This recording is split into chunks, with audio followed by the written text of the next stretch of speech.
Another award-winning, thought-provoking, action-packed edition of the Tony Basilio Show is coming up next. Tips are always appreciated here at TonyBasilio.com, home of the Tony Basilio Show.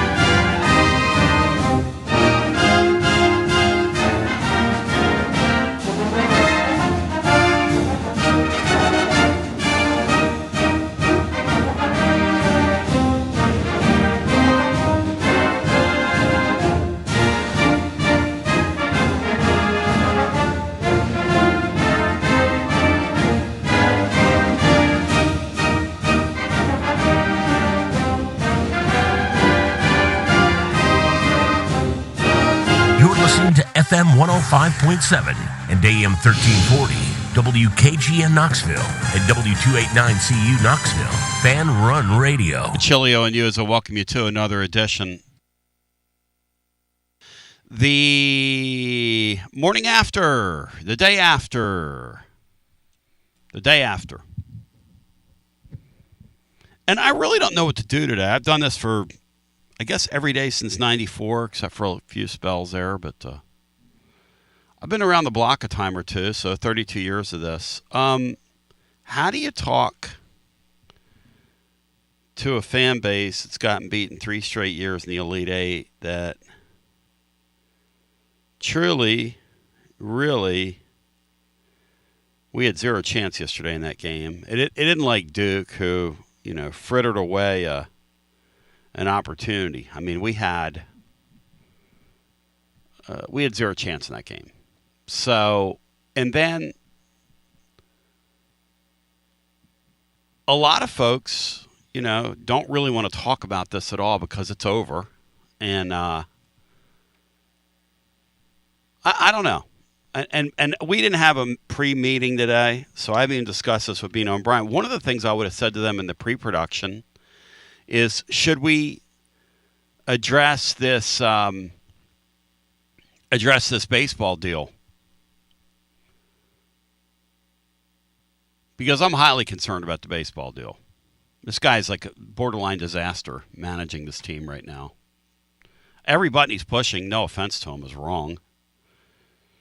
Well, no, not every button. They put the Brown kid up in the lineup yesterday and he hit the ball, so he gets credit for that. But they took the Blanco guy out with 62 pitches knowing they didn't have a bullpen. I mean, I don't know what this guy's doing. But this guy, man. So or do we focus on the rebuilding of the basketball team? Bino, Jeff, Bry, you guys weigh in here. We haven't had a chance to talk about it. I look kind of, sort of white-faced today because I am. Because I'm roached from the weekend, staying up 3 o'clock, 4 o'clock in the morning, whatever it was the other night.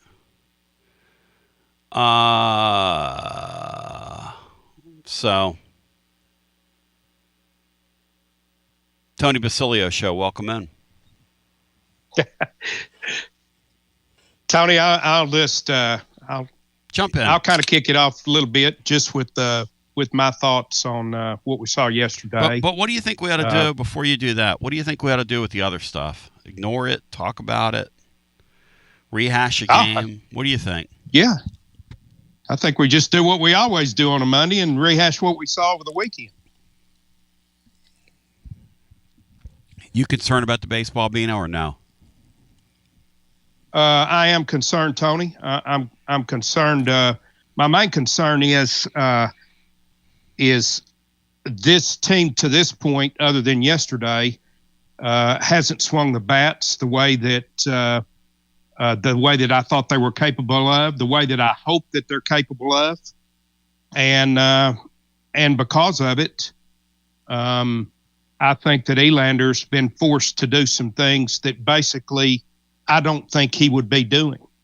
I don't think that if this team was swinging the bats the way that he thought they were capable, I don't believe there's any way that he trades a run for an out on a basic giveaway, steal second to score one run, to be one run behind, not tie the game, to be one run behind. Crazy managing. And I don't believe there's any way. And he said that, it forces your opponent to handle the game differently, and he's right. It does force your opponent in a one-run game to handle the game differently than they do in a two-run game. But I don't believe there's any way he does that if he's got a team that's swinging the bats.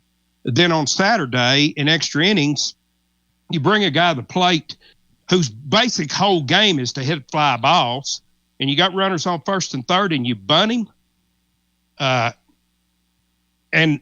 Apparently Brown didn't know or didn't react or didn't whatever. Some of the dumbest. I just think those are things that Elander's kind of been forced to do because his team's not swinging the bat the way it's capable of.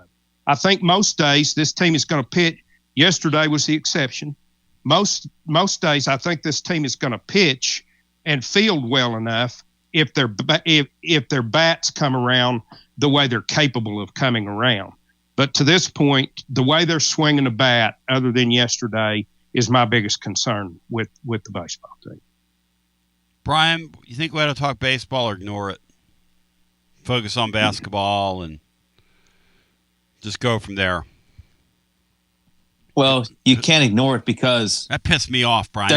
They're only 3 SEC series in out of 10. They got 7 more to go. Boy, that's a troubling. They don't execute. They're losers. He's making loser decisions. They've learned how to lose all of a sudden. That is not good. And let's say this. It isn't like Tony Vitello's team last year adorned itself in any glory. I mean, they went better part of 3/4 of the season without winning an SEC series. So let's not try and pretend here.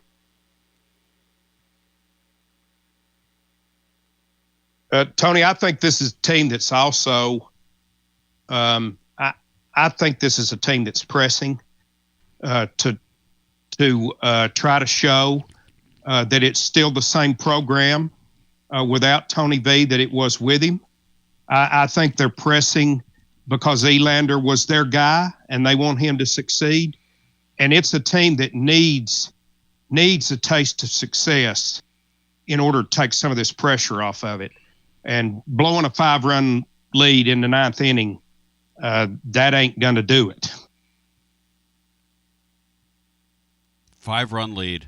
After blowing a 5-run lead 2 weeks earlier at Georgia to a Georgia team, it's been hotter than hot. Hotter than hot. All right, Bino. We've made this Final Four thing like climbing Mount Everest, okay? We've gotten to almost to the top and got caught in a snow squall one time. Another time we got almost to the top and you ruptured your Achilles tendon. What is even yesterday? I don't even know if we got to the mountain before the thing got called off. Yeah, we missed the tour bus yesterday, or the bus that took people out to that the wasn't mountain. Even close, was it? Well, I mean, I think Tennessee is now the leader for NCAA tournament wins without a Final Four appearance, I believe. Yeah. I'm extremely encouraged that the program is to the point to where it makes 3 straight Elite Eights. I stand by what I've always said, that if you get there enough, you're going to kick the door down. Yesterday, listen, you knew going in, Michigan's one of the 2 best teams in America, and there's a big gap between them and everyone else. And you were going to have to play as well as you could possibly play, and they were going to have an off day for you to have any opportunity to beat them whatsoever. And instead, they played the way that they did in that early season Vegas tournament when they were running through the best teams in America, like they came down from the NBA. And we played like we did against Syracuse in early December. Yeah. Couldn't make a shot, couldn't keep them from making a shot. And, we just ran into something that was much bigger than us yesterday. 865-200-5402 if you have a thought on either the baseball or the basketball.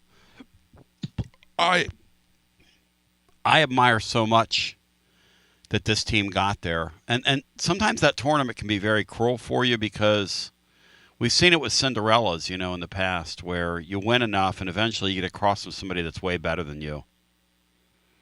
And that's what happened yesterday. It's funny being in my spot because, I'm Saturday, I'm out of the park just sitting there playing music, just trying to clear my head after being up. We got off the air at like 3:15 Friday night, and Brian conked out on the air, which I love. It's one of my favorite things Brian does, and I don't blame him. Because if I wasn't like having to stay engaged and host and was sitting there like those guys do, and you get called upon every 10 or 15 minutes to say something, I would conk out. But I had a couple people that I saw in the park, friends and whatnot. People know who I am, and they're like, hey, we're winning tomorrow. Or, hey, what do you think's going to happen? Or they would say to me, and I just swallowed it. I'm not going to sit there on a Saturday and tell somebody, Bino, we have no chance tomorrow. But my thought coming into that game, because Matt said it the other night, when you looked at the numbers, just the numbers, and I'm not an all-numbers guy, but when you look at what Michigan's done this year against the competition they've done it against, and look at how their league has played in the tournament, and they destroyed some of those teams. They ripped some of those teams limb from limb. Obviously, they have an excellent basketball team. And here's the era we're in right now. And Brian said it last night. We're in the super team era. So you're at the University of Tennessee and you see that. And you either decide we're either going to be one of the 8 or so teams that play in the super team deal, or we're not. The Vols made the Elite 8 without spending super team money. But the rest of the 8, if you look at it, all spent super team money. And the tournament's so crazy that just because you spend super team money doesn't mean you can spend enough to get to the 8. But ask Duke. Ask Duke. Because as the great Kerry Livgren once said, all your money doesn't another minute buy. Because when they had that weird sequence at the end of the game, that was all dust in the wind for them.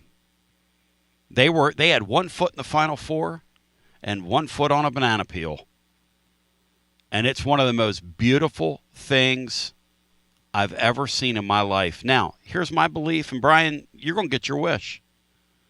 Because I believe Tennessee is poised to spend super team money. Now, they've got to get a few guys to fall their way.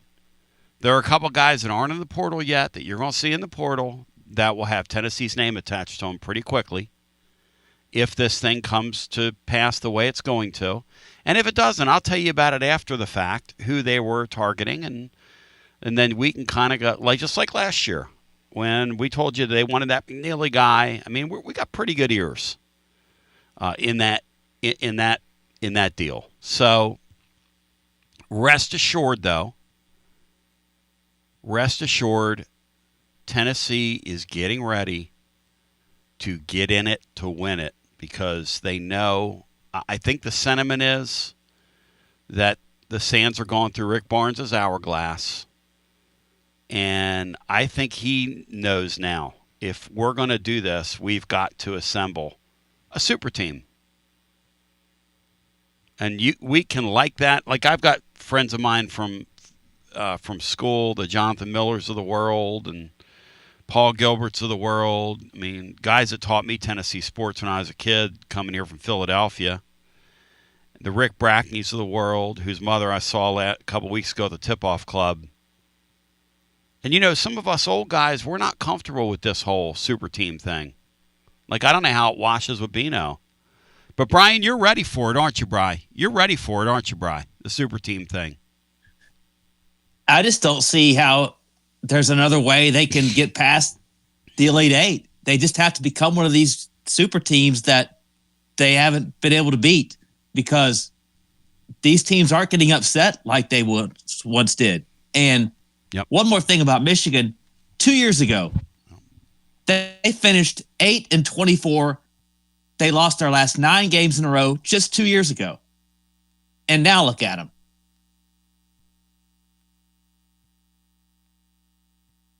It almost makes you sick that they could be that bad and then be this good. Not really. It should give anybody hope, because if you get enough rich people spending money and basically throwing their money away on players, and that's what you want to do. Hey, listen, ain't my money. I got a guy from Texas called me yesterday, and he said, well, Dave Portnoy is doing that. And, where have you ever seen me aspire to do what Dave Portnoy's doing? I got zero interest in that. I'm a guy doing a radio show, doing serving my community, serving my family, serving God. I got no interest in what Dave Portnoy's doing. No offense to Dave Portnoy. Well, you need to spend, I'm like, my money. I could buy, with my money, I could buy a half a player right now, maybe. Maybe like a half a walk-on. But, Bino,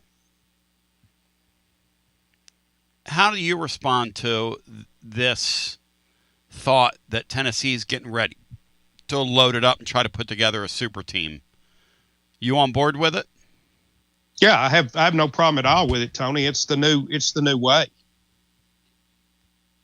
It's what it's become. You know, there's a saying in softball, don't get bait because other teams got better equipment than you. This is the way the game's played now. You go out and get the equipment you need to win the game. Well, it's kind of like this, right? It's kind of like this. And this is why I was so mystified with Tennessee football. Because in a sense, Tennessee basketball is viewing itself the way Tennessee football should.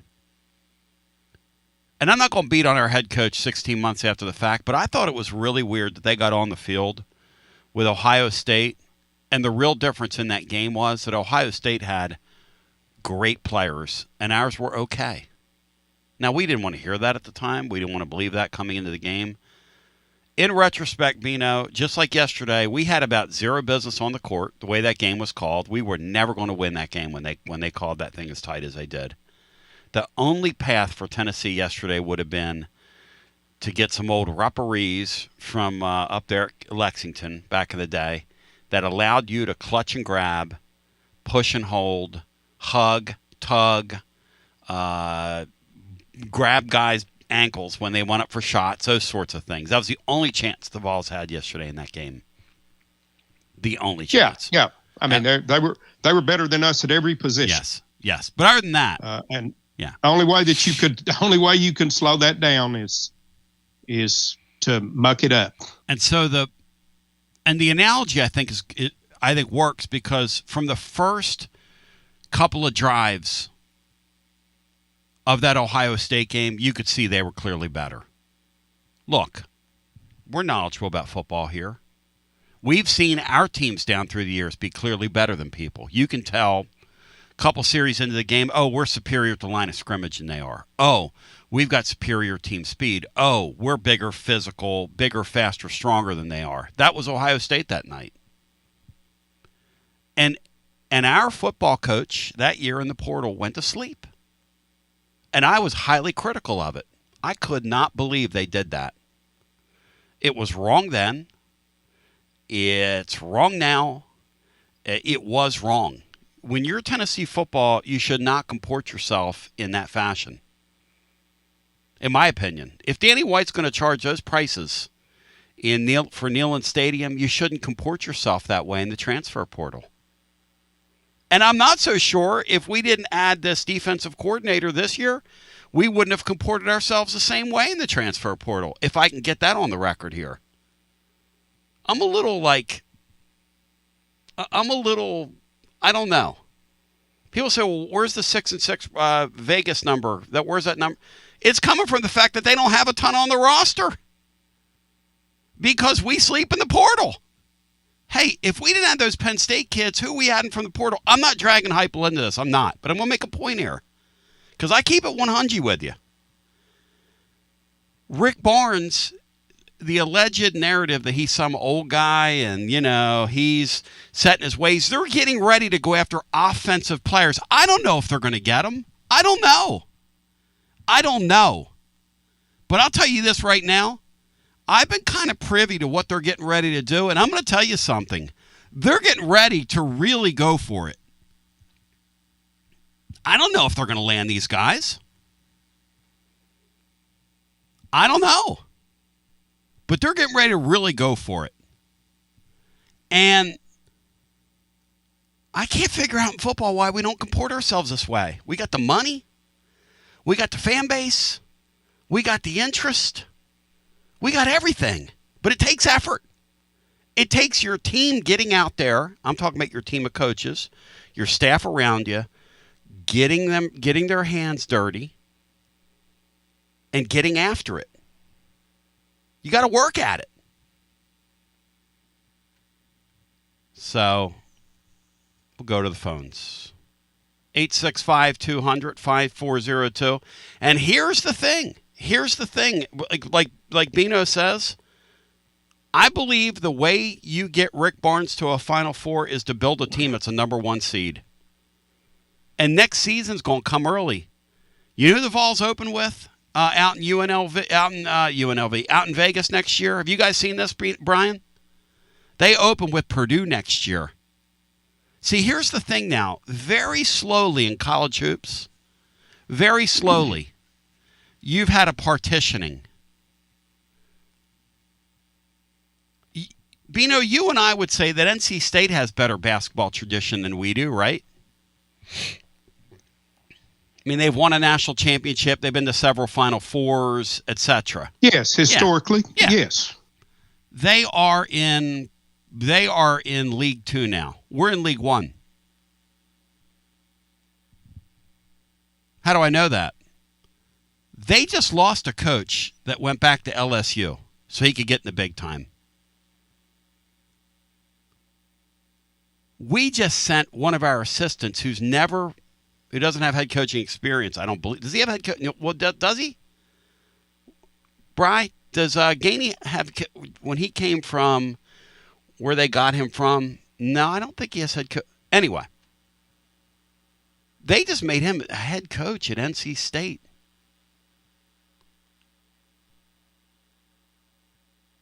And here's the thing, and then we're going to go to the phones. We have to admit where we are right now in basketball. We're a Tier 1 program. And the minute Rick Barnes walks out that door, this Shirts guy wants that job at St. Louis. This Shirts guy, they were begging, NC State was begging him to take that job. You know how much better of a job Tennessee basketball is, and the resources around it, and the fan base around it is than that job? And I'll tell you something about Shirts, and Bino knows us. He's a hell of a coach. If they hand that ball to him, which I think he'll wait for it. If they hand that ball to him one day, he'll take it and run with it. Bino, you have any doubt that that's going to happen if Shirts gets the job, that he'll be very good here? No, I think he'll be very good here, Tony. Obviously, I'm not the most objective guy. Kind of fell in love with his program, watching him up at LMU. What I do know is he's a guy that every stop he's been, he's had to absolutely grind to put teams together. Yep. And he's done it quickly. And that's what you need. This is his hot zone right here. This is it. So, and Wayne Emery says, poor Josh. Barnes gets bitch slapped second straight year, and Tony's blasting Heupel. I'm not blasting Heupel. I'm saying I don't understand why our football program doesn't act like our basketball program's acting in its space. I'm not blasting Josh Heupel. I can say that. Do we have to be like total sycophants? That's certainly a fair thing I said. I don't back away from that for 1 second. Should I? When you get on the field with Ohio State and they show you this is what it's going to take, and then you just kind of saunter away, and you don't go into the portal that year with your hair on fire, what are you saying? You're either in this thing to compete or you're not. Come on now. Rick Barnes has done the equivalent of making the college football playoffs 3 years in a row. Thank you. By making the Elite Eight. Thank you. And Heupel did it one time. Thank you. And got complacent, assuming it'd happen again. Thank you. That's the thank you. And these guys aren't getting paid to be complacent. That's the point. These guys anymore at these schools are not being paid to field nice little programs. I'm sorry. I didn't do it. I'm sorry. Tony, I don't think I believe that that Tennessee's football program, without question, needs to increase the percentage of players that they take from the portal as opposed to what they take out of high school. I think they need to narrow their vision in high school and widen their vision in the portal. But I don't think you can compare basketball and football. I just don't. I don't. You can take your entire group out of the portal in basketball, and that seems to be the way to go now. I'm not convinced that's the way to go in football. Back to the phones we go. 865-200-5402. We have so much to talk about today. Oh, my gosh. And I do believe that Rick Barnes and that Tennessee team is going to try to go to the super team route. And I really appreciate the effort this team has played with. Hi, welcome in. You're on the air. Tony, Bino, Brian Taylor. What Barnes did, he's a hell of a coach. Yep. He's a great man. He has embraced, obviously, the portal. He has made nice with deep pocket boosters. He's got them on his side, and they're willing to write checks, so he's going to stick around. And, I think next year is going to be, do they write a big enough checks to get 5, 6 portal players to go to a Final Four? And that's what college basketball has become. It's about writing checks. Cinderella's dead. It's all about show me the money. Let's build a one-and-done team. Let's go all in on the portal. Maybe have a couple of players that have core, glue players, as I'm trying to say, Tony. Other than that, that's what college basketball has become. I'm not sure that I'm really here for it, but that's college basketball today. And like Bino said, it's a lot easier to write 4 or 5 big checks and have it done in basketball than on those 100-plus rosters in football. Yeah, I see that. But in my mind, and one other point, Tony. In my mind, when you get to a playoff, it's kind of like Tony Vols. When you get out there and you get on the Tony who? When you get out there on the national stage, okay? Tony Giants. You have to then, Taylor, make a decision that we're here to stay. And I like a little urgency with my sports, Taylor. That's all I'm saying. And I think Tony, that's a fair comment. Urgency with Heupel? Is that her urgency with Heupel? Or is it the guy that controls the checkbook, Tony? No, it's Heupel's. Hey, no, the football coach can call those shots. Hey, Rick Barnes is over there, my good friend, taking Jim Haslam out to lunch once a week. Josh Heupel could be doing the same thing. That's all you got to do is get a couple of these people pulling in your direction. Come on now. You got to work it, though. A lot more boulders to pick up in football than in basketball. That's all I'm saying, Tony. The other thing is this. Has the University of Tennessee become the lovable losers, the Chicago Cubs? In other words, as long as we're okay, the money coffers are going to be there. The season tickets are going to be rolling in. Yeah. There's going to be 100,000 people at Neyland. We're going to get 18,000 at Thompson Bowling. Do we need just to be good enough so the revenue rolls and the margins are high? Because I don't think Danny Dollars wants to go in the red, Tony. And if the money's flowing, you got to be good, but maybe not great. Is that Danny Dollars' mantra? We're in everything school, but not a championship school, Tony. Is that his mantra? I think it is. I don't know, man, but this season was so weird. The losing to Vanderbilt and everything school. This was very strange this year. That weekend series, Taylor, those three excruciating. Were you down there for all three of those? Tony, I had a family change. Thank goodness. At the last minute, I didn't go. Yes! Because that goodness for looked small, like little torture. Every game was more torturous than the last one. Every game, Friday's game was torture. Saturday was more torturous. And yesterday is one of the worst losses I've ever seen any of my teams witness. And it almost was like a facial from the sports gods because it happened symmetrically, perfectly right during the halftime of our basketball game. Like it was meant to be. Yeah, just so the casuals could tune in and get gutted. Yes. Just like the diehards. It was excruciating. Yes. I submit to you, Tony, no team in the history of college baseball has been swept by walk-offs. Walk-off single, walk-off suicide squeeze, walk-off pinch hitter grand slam. It's never happened in the history of college baseball, Tony, ever. I tell you what, Elander, he somehow snatches defeat from the jaws of victory after watching that debacle in Athens and then seeing what happened. Are you worried about him, Taylor? Taylor, are you worried about him? Tell the truth. Tony, here's the problem. Tony, I was in the business for a long time. Yeah. When you see an executive get promoted, you know you got a problem when he doesn't let go of his old role. He still does his old stuff. He doesn't think strategically. He doesn't realize I've got to delegate to my subordinates because I got to look big picture and strategic. Tony, in my life, I have never seen an in-game interview and watch a coach with his head down during an in-game television interview charting plays. Get a damn analyst for that, Elander. That's not your job.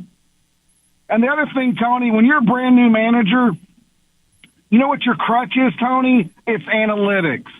It's looking over at Stovall and saying, what should I do? Sean McCann wasn't in the dugout, Tony. And by the way, Sean McCann coached at a high level at K-State and was a cross-checker, scouter across the whole country and knew more about baseball than most people know in their entire life. But that guy led the scouting, led the analytic team, but also led by feel and by baseball experience. And I think the biggest detriment to Elander right now is his relying on analytics versus looking at his players in the eye, seeing who hit batting practice that morning, see who's looking good, who has the eye of the tiger, and making some decisions based on instinct, experience, and feel, and not what the computer says. That's a problem, Tony. He's got to fix that. And you know what that does when you have a computer-generated baseball team? Lee Douglas is right. She's right. It's horrible for morale. She said this baseball team has zero personality to this point in the year, and they are bad boring. And she's exactly right. I watched that 15-inning game Saturday. Taylor, they might have hit 3 baseballs hard. They're all rolling their bats. Nobody's trying to go the opposite way. And then Sunday they wake up, and I think they're encouraged. You better start hitting the ball the other way, and everybody starts hitting the ball the other way. Voila, we start having competitive, quality baseball at bats instead of trying to kill the baseball. What a concept. Well, it helps with your confidence a lot when the wind's blowing out 20 to 30 miles per hour. And you're right. And the pitching you're seeing looks like slow pitch softball. Yeah, the pitching with ERAs in double digits. But, the approaches were certainly better, but like I said, it helps. I don't know, Tony. I'm really frustrated with what I'm seeing, and there's got to be improvement, and you've got to have a little more passion, a little more charisma, something. Just something. What's happening right now is not working, and it's you know what? It's bad enough to be bad, but when you're bad and boring, she's right. No, Lee's right. Unforgivable. No, Lee's got my copper card. That's the copper card. Bad, boring. We've often said on here, and Taylor, thank you. One thing, I'm never going to be as boring. Now, I might do you a bad show, but I can promise you this. I will never be boring. Bad, boring is a bad combination. That's a bad combination. That's Jeremy Pruitt football. Bad, boring. Chris Lee said Vandy wasn't making the tournament. Yes. Is Tennessee going to make the tournament? Chris Lee said that last week, yeah. If the Vols flirt with a 500 record, they won't. I mean, I don't know. There's a lot of season left, and the game's so crazy that last week you had the shot of O'Sullivan over there turning his head from the dugout, turning his head on the field by what he saw on the field, and then 1 week later, they couple days later they beat Florida State. Then they went to Arkansas and swept them. Baseball's a crazy sport, and then Bino's guys, they wouldn't even let Tony Giant's team score a run. Score a run. Score a run, Bino. You wouldn't even let him score a run over the weekend, Bino. You wouldn't even let... They scored a run in Game 3, Tony. Give him a break. Hey, real quick, Tony, two things. Yep. One, I couldn't agree with Taylor Moore about Elander being still over there at third base.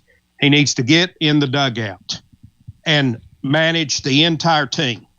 He's kept a job he wasn't any good at when that was what all he was doing. He's not a good third base coach. I hate to tell him that. Get in the dugout. Thank you. And manage your team. The other thing is, you know how you get fired up in baseball. You know how you look like you've got some charisma. Get some damn hits. That's how you look that way.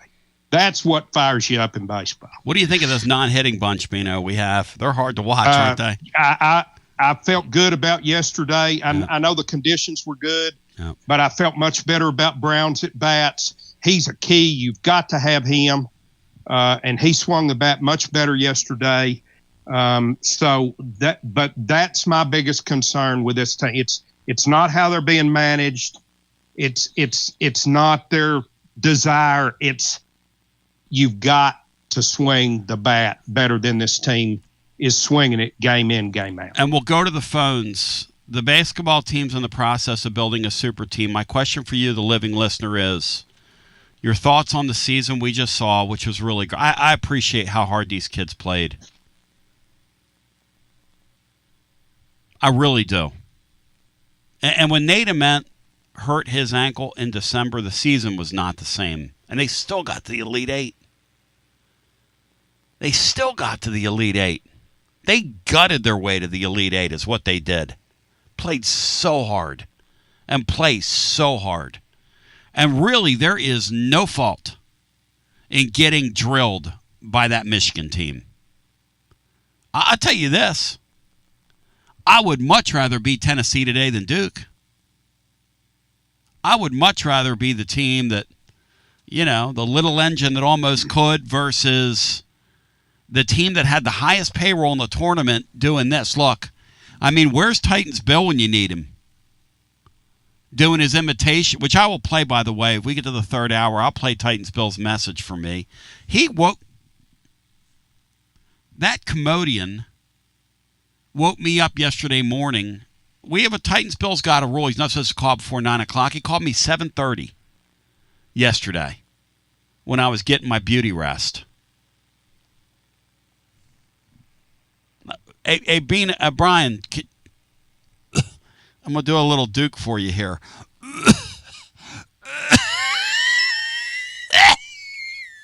Hey, listen. Have you heard the Duke radio call? Bino, you've heard it, right? You guys heard it on X? No, I have not heard it. We got to play it. We got to play it. The guy is calling for the head coach of UConn to get a technical foul, Bino, for coming out onto the floor. Technical's hard to do after you just choked yourself. That's a technical. That's a technical. You got to call a technical there. That's how you guys want to win? That's what it's come to at Duke? It's bad enough you got the TCU game because you had the referees with you. We're going to do this now? We're going to do two of them? Don't we have any shame?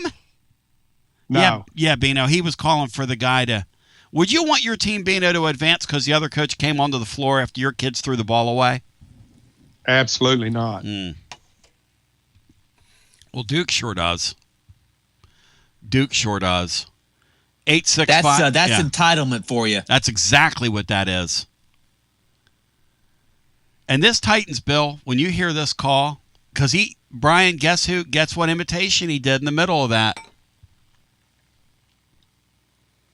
Think about what happened the first two games of the team that you follow for us over at Karen Weekly. Yeah, he did his imitation at 7:30 in the morning on my message.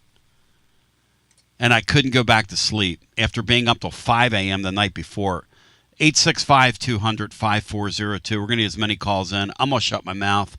I want to take some calls. I want to hang out with you. Bino wants to hear from you. I want to hear from you. Brian wants to hear from you. Tennessee's getting ready to go into super team mode. The question is, who from this roster do you keep? Who from the roster do you keep? I want to hear from you. Who's the absolute must keep? 865-200-5402, because you're in a space in college sports, whether we want to hear this or not, especially college basketball, where it's gotten extremely expensive extremely quickly. And I was sharing this with my buddies. The Dalton Connect, think about this, a couple springs ago, was a $400,000 player. That's what Tennessee paid him out of northern Colorado or wherever he came from. Dalton Connect today in that same market would be a $4 to $5 million basketball player easily. And I'm talking pretty easily.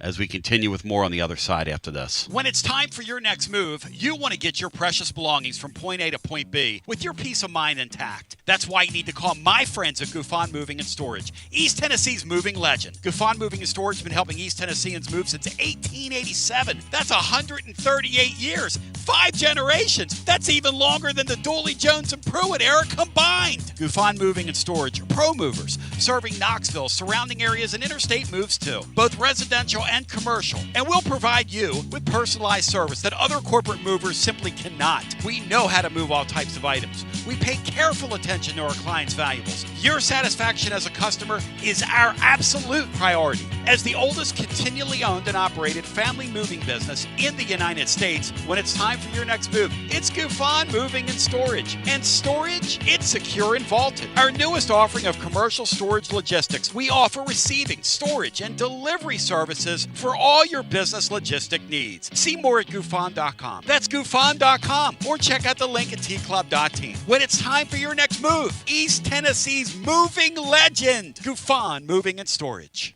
Life never stops moving. And between the 30-minute commutes, daycare pickups, weekly soccer practice, Tuesday night yoga, X number of coffee runs, and that weekend trip to Grandma's, you're racking up the miles. What you need is a tire that can keep up. A tire designed for doers. A tire that's going to last. Like the exceptionally long-lasting Michelin Defender tire. With an 80,000-mile warranty and the safety and comfort you expect, you can forget all about the miles ahead and focus on getting to your destination or conquering your to-do list. Fleet Tire, I-275 exit 1B at East Woodland Avenue in Knoxville. That's Fleet Tire, I-275 exit 1B at East Woodland Avenue in Knoxville. Fleet Tire. Inward Half is committed to the game and the memorable moments that happen in between. From the tee box to the tailgate, from the green to the big game. For the first birdie with Dad, the first big win with Mom. Friday night lights, Saturday superstitions, Sunday traditions. Fall into the comfort and unparalleled performance of Inward Half. This fall, enjoy the walk-in. Are you tired of hiding your smile because of crooked teeth? At Knoxville Smiles, we've got the perfect solution. Invisalign. No metal, no wires, just clear, comfortable aligners that straighten your teeth without anyone noticing. Eat what you want, smile with confidence, and see results in as little as 6 months. Call us today for more information about Invisalign, 865-539-1776, or just visit us online at knoxvillesmiles.com. Smile brighter with Knoxville Smiles. Fan Run Radio, where Big Orange Country comes to talk sports. Start your morning off with your daily dose of talk sports with John Reed and Cody McClure from 8 to 11. Then it's Tony Basilio from 11 to 1. The Playbook with William Pattison from 1 to 3. And The Drive from 3 to 6. It's 10 hours of hard-hitting local sports radio every day. Out-of-town law firms have been swarming into East Tennessee lately. From Memphis, Chattanooga, and Birmingham, they've stormed into the area. Wouldn't you rather do business with a local firm? You know, a true neighbor. Marcos Garza and the pros at the Garza Law Firm are just that. There are neighbors and friends that support local causes year-round. The Garza Law Firm works to serve you professionally on criminal matters, injuries and accident matters, and Social Security and disability filings. The Garza Law Firm is here for you at garzalaw.com. The Garza Law Firm. Let us help. Start the new year with comfort and savings from Pipe Wrench Home Services. Tired of high energy bills and constant heating and AC repairs? Ready for a more efficient home? There's never been a better time to upgrade your comfort and take control of your energy costs. Upgrade your HVAC system now with Pipe Wrench Home Services and make no payments until 2027. A new energy-efficient system means lower bills, fewer breakdowns, and peace of mind for years to come. And with Pipe Wrench Home Services same-day service guarantee, you won't wait to start enjoying a more comfortable home. Your comfort isn't just our job, it's our promise. Upgrade your HVAC system now with Pipe Wrench Home Services and make no payments until 2027. Schedule your free estimate today at pipewrench.com. Pipe Wrench Home Services, trusted in Knoxville, Maryville, Oak Ridge, and neighboring communities for over 20 years. Same-day service guaranteed, or the visit is free. Offer good with approved credit. Some restrictions apply. Visit pipewrench.com for details. Hey, I'm Alan, and we ship floors on Bristol Highway in Johnson City. Are you tired of walking around on that ratty-looking carpet that you have?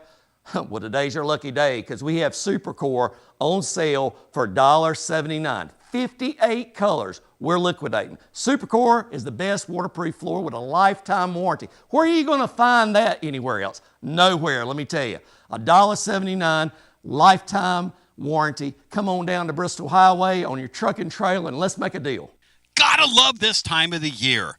Hoops here, home runs over there, and you've got to get your Tennessee on. And there's only one place, the best place to shop for your officially licensed Tennessee Volunteer gear, Alumni Hall. Hands down, the best store for Vol fans. They've got the latest and greatest apparel for the entire family. Hats, man cave items, decor, and more. Get your Vols grill cover, a plate for your burgers, and of course, that chef's apron for all that outdoor grilling this spring. And accrue those rewards and watch your balance grow online or on the app. We'll see you at Alumni Hall and alumnihall.com and G to the B to the O, Alumni Hall. It's always magnificent. Mondays on the Basilio Show, presented by our friends at Fleet Tire. I-275 exit 1B at East Woodland Avenue in Knoxville. Fleet Tire, I-275 exit 1B at East Woodland Avenue in Knoxville. And now, back to B. Super proud of this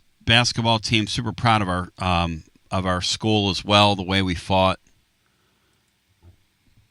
Super proud of that Gillespie kid and all these guys. The Gillespie kid is a great story because, you know, in an era where it's all about the money, he chose less to come back here.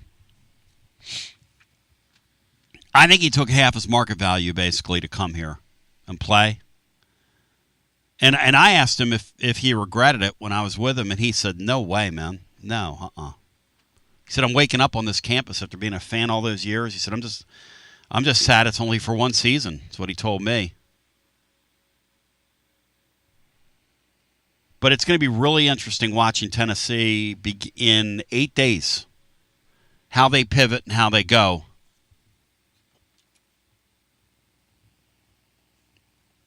And Bino, if the Vols land what they're hoping to land and can get to where they want to go, how amazing will it be this offseason? How fired up will people be, Bino? Yes, Tony. I think they're going to be very excited if they land a couple that you're suggesting they may. To the phones we go, 865-200-5402. I think Tennessee's expenditure on the roster is getting ready to balloon because they've seen the light. And they've decided that that this is where they're going. And I'm going to tell you something. They're going to get some shooters this offseason. They're going to get some shooters.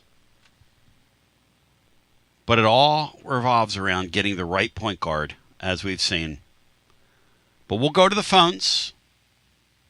You're just, for the next week or so, going to have to trust me. Some names will leak out this week as we get to the portal. Some things will start. And you'll see some people dig some things up. But rest assured that these guys are going for it. And I kind of respect that. It reminds me of Crazy Tony. When was that whole thing with that Alberto guy? Brian, was that 2 years ago or last year? I think that was last year. Yeah. Tony was calling me up for like 13 months ago, screaming, why aren't you talking about him? I'm like, you're beating everybody by 1 million runs. You have enough players. No, we don't. He was right. Those people know. You got to keep the pedal to the metal when you're in competitive situations. Rick Barnes is how old, guys? 71, 72? 72, I believe. He ain't acting like he it. will be 72 in July. He ain't acting like it. Before next season begins. begins. He acting to you, Bino, like a guy's getting ready to quit? Did he look to you like a guy getting ready to quit yesterday on the sidelines, Bino? He was coaching. No, he doesn't. He was coaching the hell out of that team yesterday now. You say what you want to say about him. You better say this. He's best coach in school history. And you also better say this. You live 100 more years. I don't know if you're going to see a team go to 3 straight Elite Eights like that. That's pretty damn hard to do. That's pretty freaking hard to do. But I think we're getting ready to see some fireworks here. And if you're going to play for some fireworks, you gotta get in the ring with the big boys. To the phones we go, 865-200-5402. And really, it's not even about the SEC anymore. That's the other thing that you learned this year. You're building your team for one thing. March. March. It's what you don't even worry about the league now. It's such a strange era we're in. And in football, your goal now is to get to the playoffs. It's not get to the SEC championship game anymore. It's kind of an odd time we're living in, but this is what they've done to these sports. Hello and welcome in. You're on our Monday after. What's up, Tony? Grant, Birmingham. Hey, Grant, welcome in.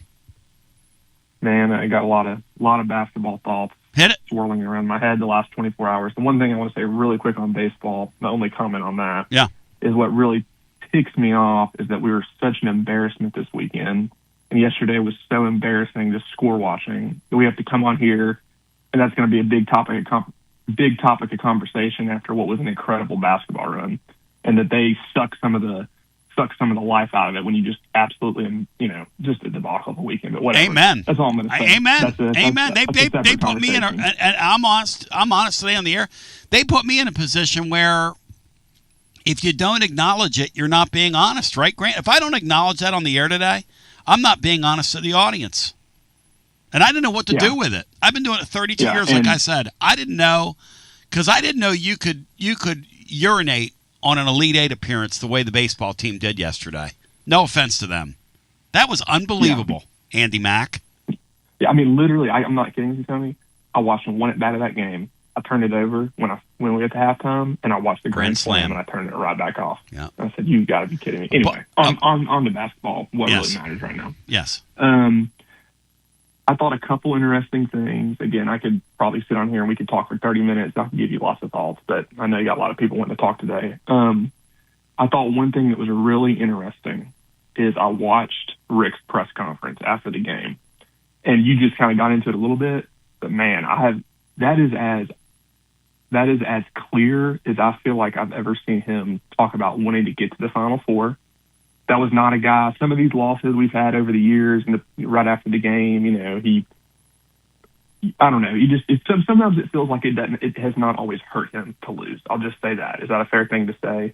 And that's a good outlook to have, and I think that benefits him. But I think sometimes the fans have criticized him because it feels like maybe it doesn't hurt him as much as it hurts us. I felt like yesterday, some of those comments about we want to be the guys to kick the door down, we want to be back here. I feel like I've never heard Rick Barnes more motivated at 71, 72, and I thought that was an awesome thing to say. And you can say, we lost by 30. He had all second half to think about what he wanted to say, and that's fine. But I mean, you just said it. I don't think this guy's slowing down, and I don't know how much longer does he have. I don't know, but I don't think we've ever seen a more motivated Rick Barnes than what we're going to get going forward. I couldn't agree more with that. And I'll say too, I also think it really ticked him off yesterday. Maybe you know about this, and I don't. I haven't heard any real scuttle. I don't think there's any love lost between him and old Dusty May. I think it goes back to that week before that Sweet 16 game a couple years ago when Dusty May got on there and was whining to every media outlet out there about us playing football, and then they got the calls as what he wanted. Yep. You go back to them canceling that scrimmage on us for whatever happened back in the fall. Yes. I think Rick's boys with obviously boys with Izzo. with Izzo. Yep. And I don't think Izzo likes him. They got into it after that game this year. So anyway, that's just a small subplot. We're not going to play but I think there's some really and Tony, I watched the press conference. Yeah. Rick Barnes after every game yes. gives credit by name to the opposing coach. Not this he did guy. Not say Dusty Mays. He did not say Dusty May's name, nor did he say they are a well-coached team. You know what's funny about Dusty May though? That you and I have to acknowledge, he's an elite basketball coach. He's an elite coach, and let's be real, he's kicked Rick's tail twice in the tournament. Now he has a way better team this year. Yeah, so once with a better roster, and once probably with a worse roster, if we're going to be honest about it. Correct. No, and I mean that's on Rick to flip it. Yep. I'm not saying that Dusty Mays, he's a great coach, but I just think it's interesting, and I think it's going to lead to Rick ain't looking to just slide out into retirement. Kind of one more just big picture thing. Again, I'll probably call more later in the week because you know how much I love basketball and how much I love these seasons and these runs we've gone on. I just really hope, and I think for the most part, I listened to the post game. I feel like most callers were appreciative. But man, I know it's painful to lose 3 in a row, and we should know better than anyone. Man, it is so hard to get to the Elite Eight, and I just hope that people don't take losing these final games 1 game short for granted. I mean, again, we had made one in our history before 2 years ago, and we said it all year, Tony. You said it the whole last month. If we get to the Elite Eight, we should build a statue. And I was just laughing at you because I'm sitting here thinking this team ain't can make it Elite Eight. That's exactly when I was saying it. I was thinking, Bino, 6 weeks ago, if I'd have told you this team was going to the Elite Eight, would you have not told me to pull over and you come pick me up, Bino? Would you have not told me that? I would have told you that a week ago, Tony. I didn't think they were still going to be in a tournament when I made it home from Vegas. Thank you. Yeah, Thank you. Tony, I called you after the Bama game a month ago when we blew that lead in the second half and Nate got hurt. And I basically did a little post-mortem of how great a coaching job it was going to be that we were going to win 22 games and make the second round. And I was being serious. I was trying to set people up for man, this was a good coaching job. You get this team to 22, 23 wins and we win a tournament game. Like we were flawed. And not only that, you went out and beat a 2 seed. Now we got lucky against Iowa State. Obviously, we called a break. Their guy went out, but we beat them by 15. It wasn't like we, eked out a 1-point win Friday night. Yeah. We beat a 3 seed and a 2 seed, which that's been one of the things hanging over Barnes' head forever. Can't beat a team seated higher than him. We did it twice in 5 days. Yep. And again, was the ending yesterday? It wasn't even painful, really. It was at that point. No, if you know the game, you could tell after that second TV timeout the ball game was over. If you know that sport. Yeah, and I was like you, Tony. I even told someone Friday night before the Iowa State game. I said this just because I knew how good Michigan was, and I knew personally I never thought we had a chance. I said the Iowa State game almost feels like an old school back in the day big bowl game. Yep. Where it's like this is your last game. We had one more play, but I knew we weren't beating Michigan, so it felt like this is it. This is our chance right here. Friday night, late night game, get back to the Elite Eight. And we did it, and we got it done, and it was awesome. And you're on here till 3 a.m. It's why you're the best. It's why I love, this radio family because you go pillar to post every season. We go hard, man. We go hard in the paint. Yep. Yeah, and it's why this is the best program out there because no one else is seriously covering it as plugged in as you are. And that is awesome. I said Friday night, I listened to a little bit of it, got up, had to work Saturday morning, listened to I was just sitting there smiling all Saturday morning, listening to that 3-hour post-game show after getting back to the Elite Eight. So anyway, love this team, love this program. I would encourage anyone, if you hadn't watched that 4-minute video the basketball account put out yesterday, to do it. And I tweeted this. I said, in sports, I'm obviously a huge Tennessee fan, a huge Cubs fan, which is I kind of funny with what Taylor just said, but I don't think in sports I've ever wanted something as bad as I want a Final Four for us and for Barnes. I want it. And I think we're going to get there eventually. It's frustrating. Oh, we're going to see it. But anyway, man, this is just an awesome program. The guys in the program are awesome. The fan base is awesome. It's been a great 5-year run. Hopefully we can keep it going for a couple more years. Let's keep it going. Love you, Grant. Let's keep it going. That's what I say. And I love his enthusiasm for it. I believe Tennessee pivots the scoring in this portal. You watch and see. And then you come back to me. I think they've seen the light. Here's the truth about that sport right now. We said it yesterday. When you can't outscore somebody, your margin for error is this.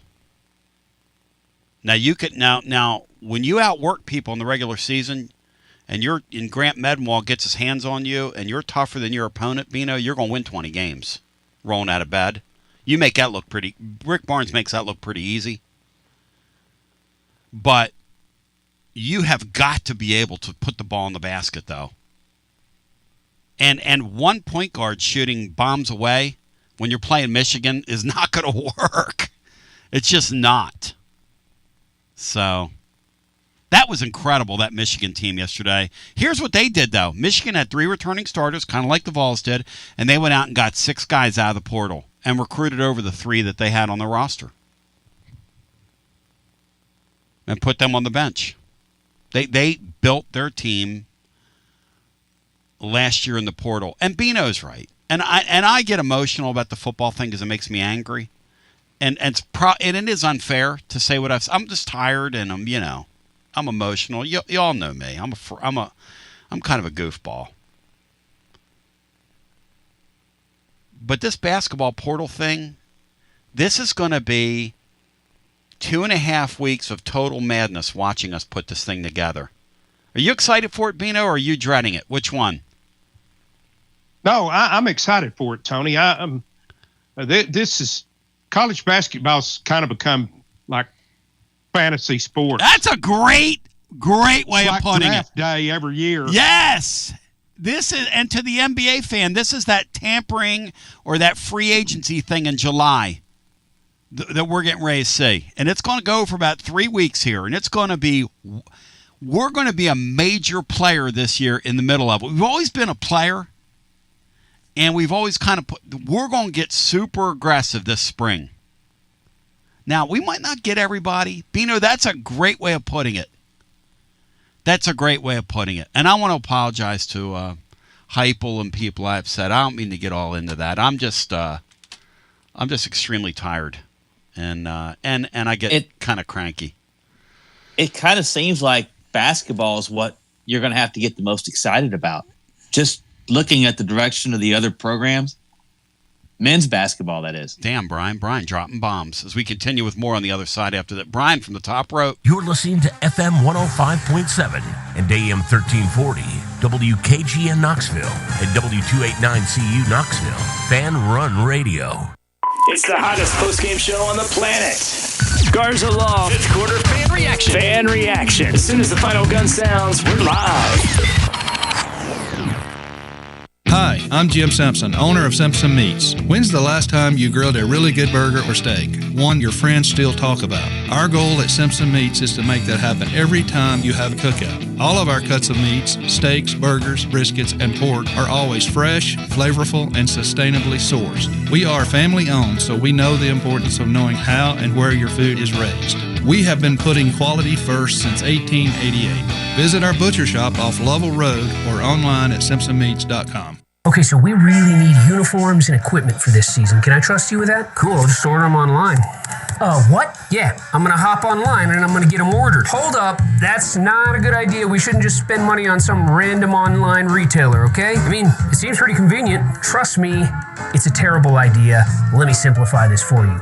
SM Athletics. Okay, how do you pronounce it? SM Athletics? They're the go-to for uniforms and equipment, whether it's for universities, high schools, youth leagues, you name it. So why wouldn't you rather go with professionals who can guide us through the process, design the perfect uniforms, and deliver the best equipment? Yeah, I guess that makes sense. What's the name again? SM Athletics. Right. It's definitely smarter to go with a company that emphasizes customer service, fair pricing, and, of course, excellent products. Exactly. So, yeah, I guess it's settled then. For uniforms and equipment for all sports, it's SM Athletics. When a dangerous, overgrown, or storm-damaged tree is threatening your home, your car, or your family, don't risk it. Call ECR Total Landscapes, your local tree-cutting experts. From precision tree removal and trimming to emergency storm cleanup, ECR Total Landscapes has the equipment and the experience to get the job done safely and efficiently. Call today to set up your free estimate, 865-384-2012, or just go online to ecrtotallandscapes.com. Josh Collins at Collins Insurance Agency. At Collins Insurance, we strive to ensure our customers receive better coverage along with bigger savings. Our community is important to us. We want to provide exceptional service to our customers. Anybody can provide great rates, great coverage, but can you also get great service? And hey, don't just take my word for it. What's up, everybody? Zakai Ziegler here. My family turns to Collins Insurance Agency for the best service, coverage, and price. So don't just go online and get some random insurance. Experience the Collins Insurance difference. Like he said, experience the Collins Insurance difference. CollinsInsuranceTN.com. CollinsInsuranceTN.com. And hey, their Mama Zizi approved. CollinsInsuranceTN.com. Thank you to Josh Collins and Zizi. One more thing, Tony. Go Vols! Yee-haw! I've been hooting and hollering ever since I started betting with the VIP Play app. VIP Play has more than 200 leagues, every bet type you can imagine, live betting and live hosts, all with 24/7 support from real live people when you need them.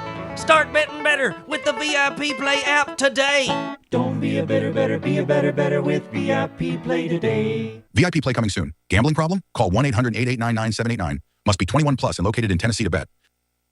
Basilio here, and you know my friends at Carnes Motor Company started with a dream over a quarter century ago. I met Rob and Brian back when I still had hair, and they were working at a huge dealership in West Knoxville. But they told me back then they wanted to sell cars on their terms, and I wanted to do radio on my terms. Their terms, just like my terms, are ultimately your terms. In both cases, you're the winner. A Car Guru's National Award winner with a 5-star rating on all sites, just like our Vols. Everything about buying a car from Carnes Motor Company is no hassle. They specialize in high-quality pre-owned vehicles between the $5,000 to $25,000 range. And if you need to sell a car, they'll either buy your car or they'll help you sell it. Carnes Motor Company also has a top-notch service department. Therefore, every vehicle is rigorously inspected and serviced prior to delivery. So you're guaranteed to get a quality pre-owned vehicle every time. If you need a place for service, they've got you covered. Come be a part of the Carnes Motor Company family and tell them you heard about it from me. Online at carnesmotor.com. Oak Ridge Highway, 1 mile past the Carnes Light. Carnes Motor Company. From the sunrise over the Smokies to the Saturday cheers at Neyland Stadium, Knoxville isn't just where we live, it's home. But let's be honest, finding your perfect spot in a hot market can feel like a full-time job. Whether you're looking for a Craftsman in 4th and Gill, a family home in Farragut, or a view in South Knox, the market moves fast. You need more than a listing. You need an edge. And that's where I come in, Jennifer Morris with Keller Williams Realty. And I specialize in helping Knoxville buyers win. I don't just find houses, I find the right fit for your budget and your lifestyle. Ready to unlock your front door? Visit nextmovesmokymountains.com or call me at 865-694-5904. That's nextmovesmokymountains.com. And as always, go Vols. It's always magnificent. Mondays on the Basilio Show, presented by our friends at Fleet Tire. I-275 exit 1B at East Woodland Avenue in Knoxville. Fleet Tire, I-275 exit 1B at East Woodland Avenue in Knoxville. And now, back to B. Hello and welcome in as we welcome you back. Hour number 2 on your radio. And again, I didn't mean to get into that football stuff in the first. I was telling Bino that I'm just so gassed. Prediction for you. Tennessee's getting ready to add some pretty good offense. Prediction. I'm looking at myself on YouTube, man. I look white. I'll tell you what it does, Bino. When you're my age and you stay up till 5 o'clock in the morning one morning, couple days. It takes like 2 or 3 days to get through that, you know? I'm looking at myself and I'm going, damn, it looks like a guy needs some beauty sleep. But I love it so much. Laura said, it's funny. She made me a little popcorn that night, and she said, I noticed you didn't eat anything. She said, you weren't right. So what time did you come up? I said, about 3:20. She said, I thought you were going to do 60 minutes. I said, yeah, I did too, till we got in there, and it was just fun. Because in my mind, you know what I was thinking? We're not going to get another chance to celebrate like this. Because Sunday's going to be rough. Me and Matt were talking about it. Kind of on the air that night. Matt said if they would have beaten that Michigan team yesterday, it would have been the best win in the history of the school. And what people thought he meant was, oh yeah, you'd have won to get to the Elite Eight. No, what Matt said is it would have been the best win in the history of the school because that team we played yesterday in this sport is about as hard as they come. And I know some people want to pick at Barnes, and this narrative that's out there now, well, the margins just keep getting longer. Well, listen. The Purdue team they beat 2 years ago won, and I'm not knocking that Purdue team, but they won because they had a guy that stayed in the lane for 25 seconds, and they tossed the ball to him, and then he got away with pushing and shoving everybody. And look, the guy's functioned in the NBA. I mean, I give that guy credit. He's more than just a big white stiff out there. The second year, they played a Houston team that does what they do, only they do it better. And this year, they played, I don't know what to tell you. I mean, those of you that want to beat on Barnes, how you going to win yesterday's game? They got to 3 straight Elite Eights without having to play the best seeded team they could play each game. Thank you. There were no upsets. The path was not cleared. Exactly. Unless you have the Jefferson injury. But yes. They played the best team they could have played, and they've still got to the Elite Eight all 3 years. And the weirdest thing about college basketball right now is how your league is just your launching pad now, Bino. Isn't that interesting? I don't even think about it in terms of the league now. We're so much better than with what we're doing. We're in rare air right now. Do we understand that as Tennessee fans? What we're doing? Do we understand this? Like literally, yeah. We're one of the top 10 programs in the sport right now. Do we understand that? You understand that, Bino? Yes. Do we? I'm starting to understand it. I'm starting to understand that. I don't. I think history will show. We'll look back on this stretch and understand that we didn't appreciate it enough. To the phones we go. I think we're going to look back on this stretch the way we look back on the 90s in football. Matt Broyle says, my God, here we go again. Barnes has one Final Four in 40 years. Broadcasting experts. What does that even mean? What does that have to do with where we are as a basketball program? If this job opens tomorrow, the guys will be fighting for it. When NC State's job opened, nobody wanted it. If Tennessee's job would have opened prior to Bruce Pearl getting here, it was like NC State trying to hire a coach. Now, we can deal with truth or not deal with truth. I'm telling you the facts. And they're getting ready to go off in the portal. Now or at least attempt to. Bino, am I lying right now when I say that? Because I'm sharing some of this information. So don't you people go beating on Bino. No, you're telling the truth, Tony. Hey, all I know about Barnes is, in my lifetime, yes, as a Tennessee basketball fan, we had played in a game that could get us to the Final Four one time. We've done it 3 times in the last 3 years. You can want whoever you want as coach. I'm perfectly fine with what we got. Back to our phones we go. And look, some of you people are magical thinkers, and you think it's all coaching. I got news for you. It's players. And guess what? You know why Nick Saban worked at recruiting harder than anybody? Because he knew it was about players. You know why? Because when he went to the NFL and he didn't have better players, he got his ass stomped into the ground. Okay? And when Bill Belichick was in Cleveland and he didn't have any players, he got run over. And when Bill Belichick didn't have Tom Brady anymore, guess what happened to Bill Belichick? He got run over. And when Bill Belichick went to North Carolina last year and his little eye candy on his arm wasn't around, he got curb stomped. Let's go back to the phones. Oh, welcome to the show, to our next call. Hello and welcome in. You're on the air. What's up, Tone? Hey, welcome in. It's Dave. Hey, Dave. Good to talk to you. You too, brother. Well, I got a few things. Let's start out with and don't shoot me. Don't throw me off the air. This is a legitimate question. Hey, Dave.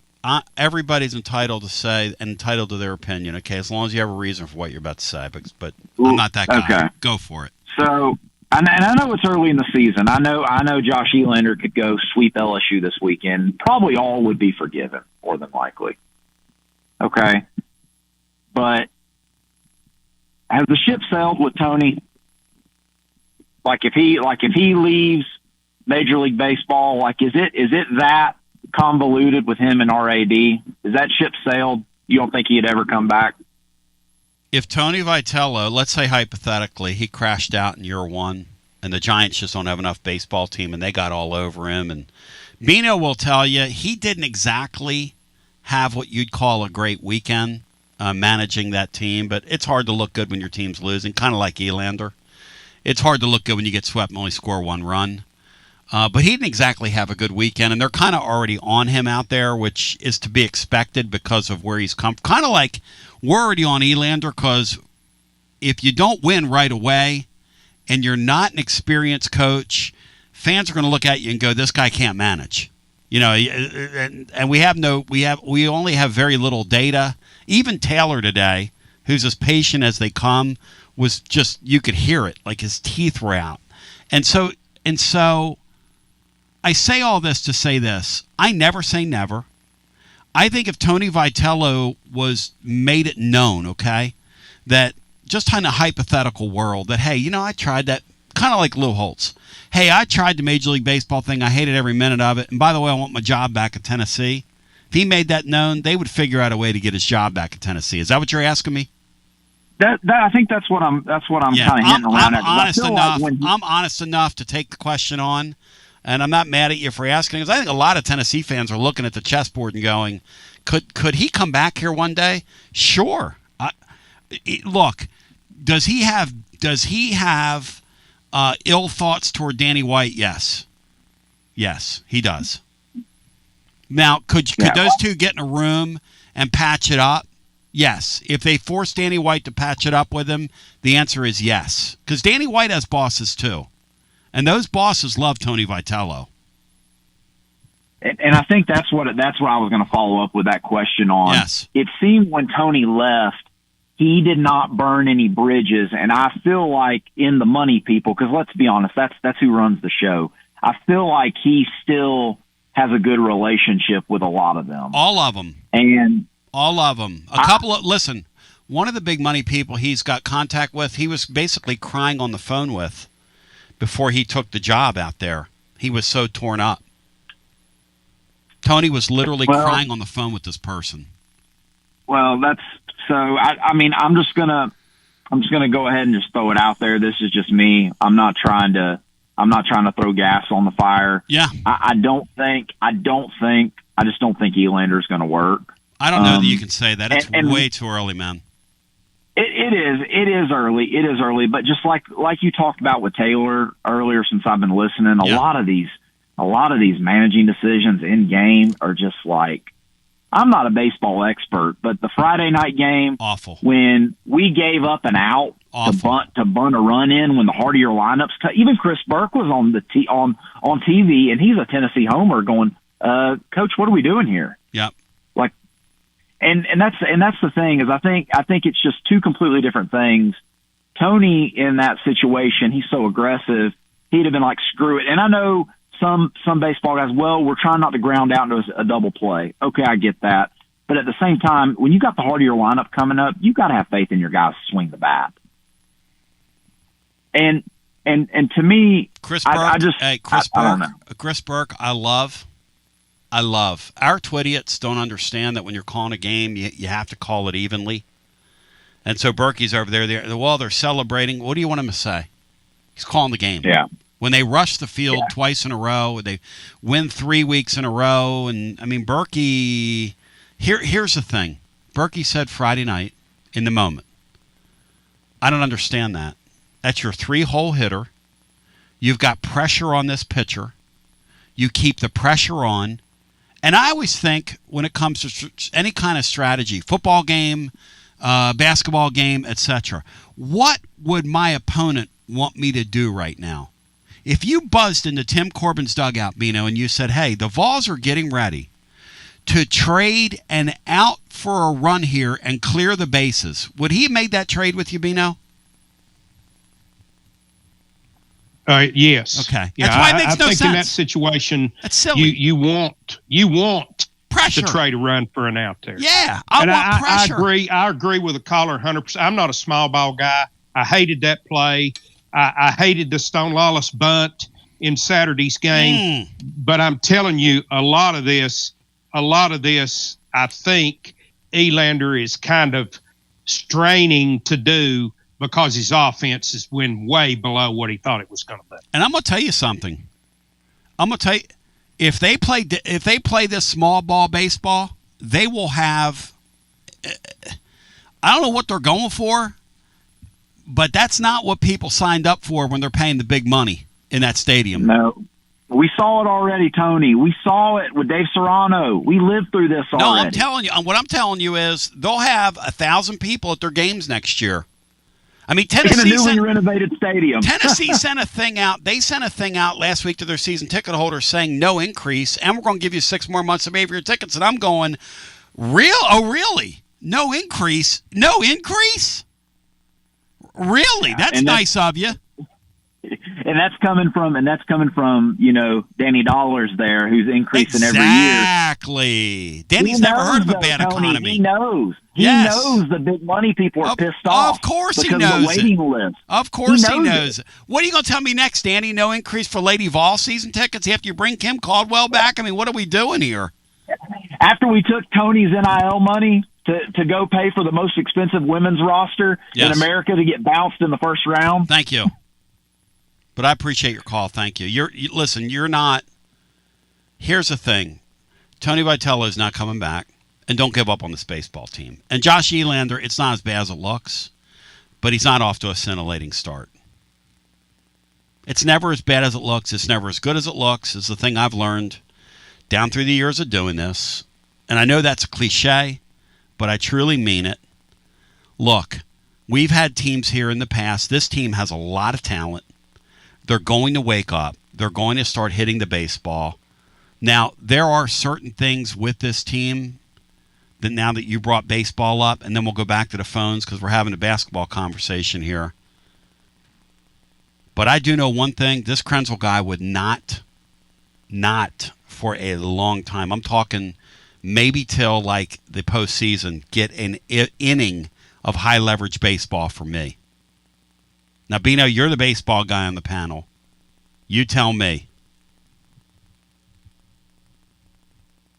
No, Tony, he's broken right now, and there's no way you're going to fix him by continuing to run him out there in high leverage situations. That's bad managing. managing. If you're going to fix him, it's going to be in some other situation other than that. That's bad managing. Putting him in that spot. I'm on the phone with a friend of mine who's steeped in the baseball while that's going on. Because he asked me, are you? I said, I got 2 TVs on. I'm watching it the whole time. He said, bless you. And then he said he's getting ready to hit this guy. And then he's going to give up a grand slam. And I said, there's no way in hell he's going to hit this guy. And he hit him. And he hit him. Here's the thing. Here's the thing. The fact that it happened to Vanderbilt's unbelievably salt in the wounds. I get that. The fact that it happened 3 consecutive times, basically in a final at bat, in 3 consecutive ways, is total torture. You could go out there this weekend and get swept by LSU and still come back and have a real good baseball season. We've seen teams in this league finish last team to get into fields go and win national championships. Am I saying this team's going to do that? I'm not. However, this team's got great pitching.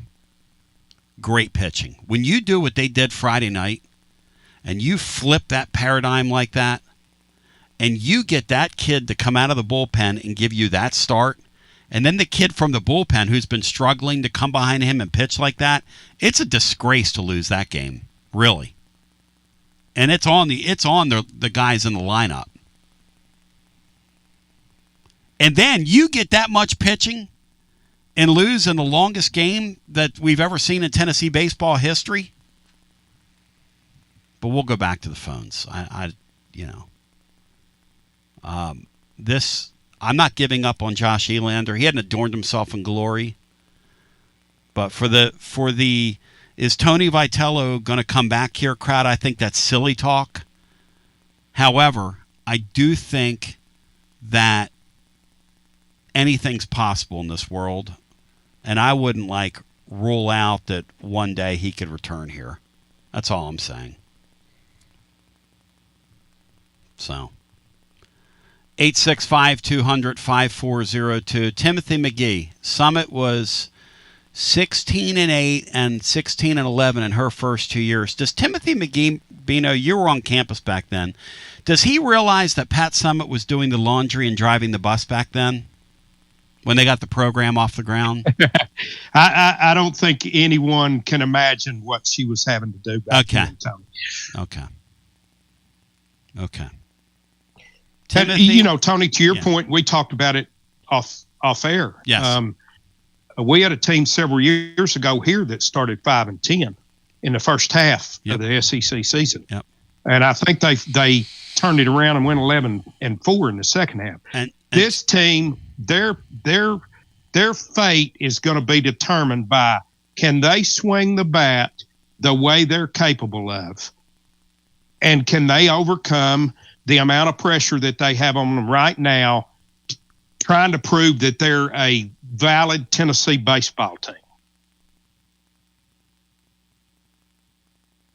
They need something good to happen. They need it to happen quick. And the thing about Kim Caldwell is you cannot compare her era at all. Like people that say, well, Pat Summit, and look, I don't care whether Kim Caldwell gets fired or not. I watched her this year, and her hold on her team is disgraceful.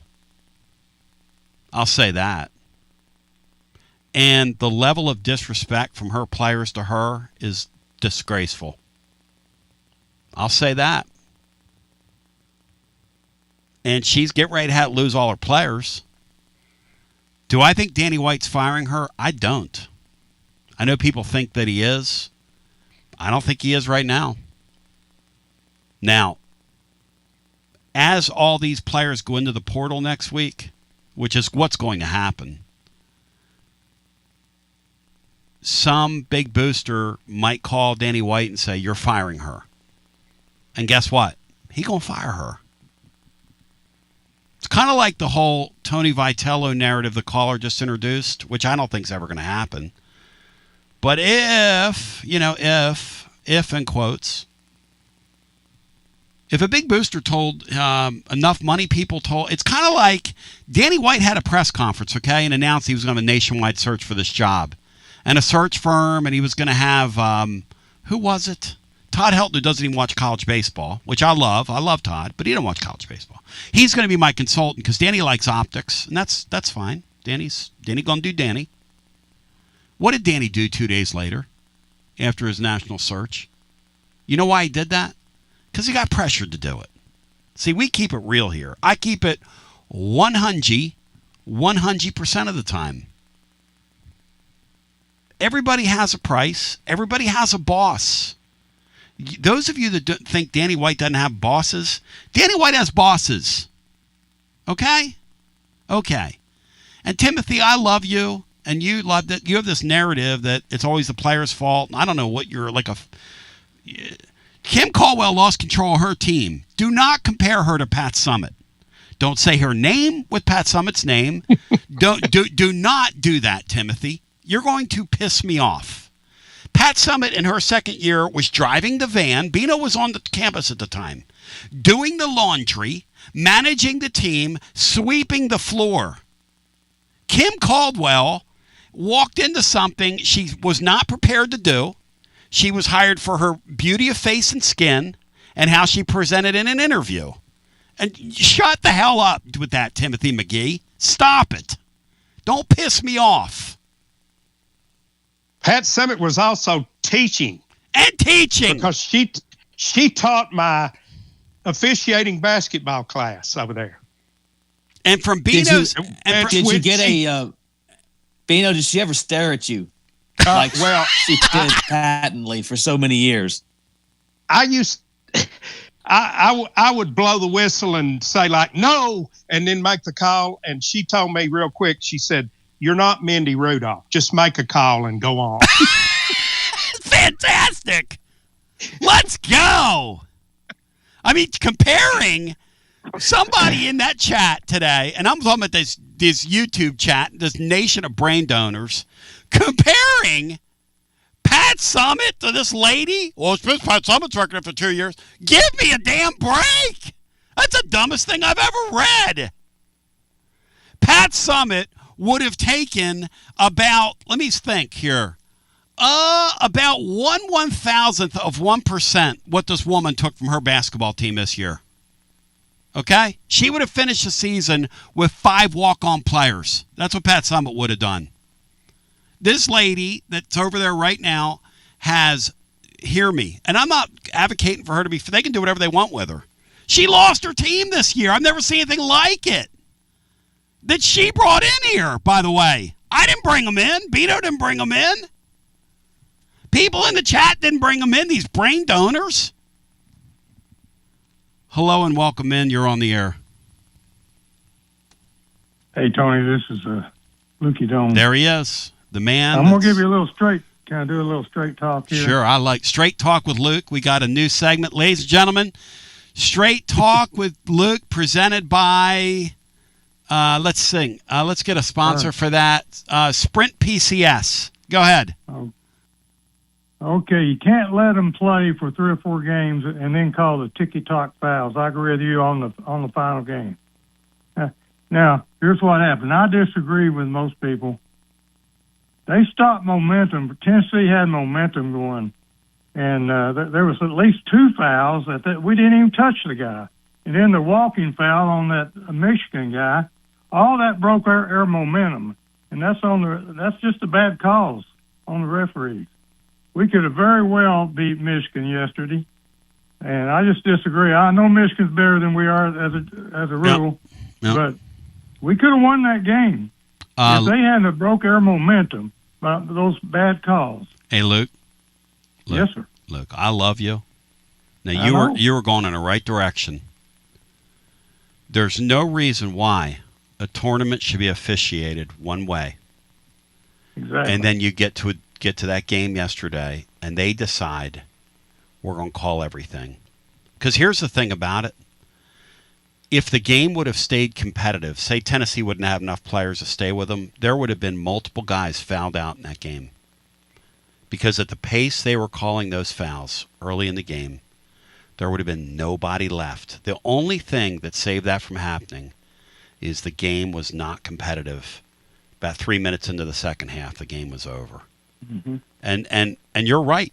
You are right, Luke, from that perspective. Now, what you did though is you made that point, and then you said something about Tennessee.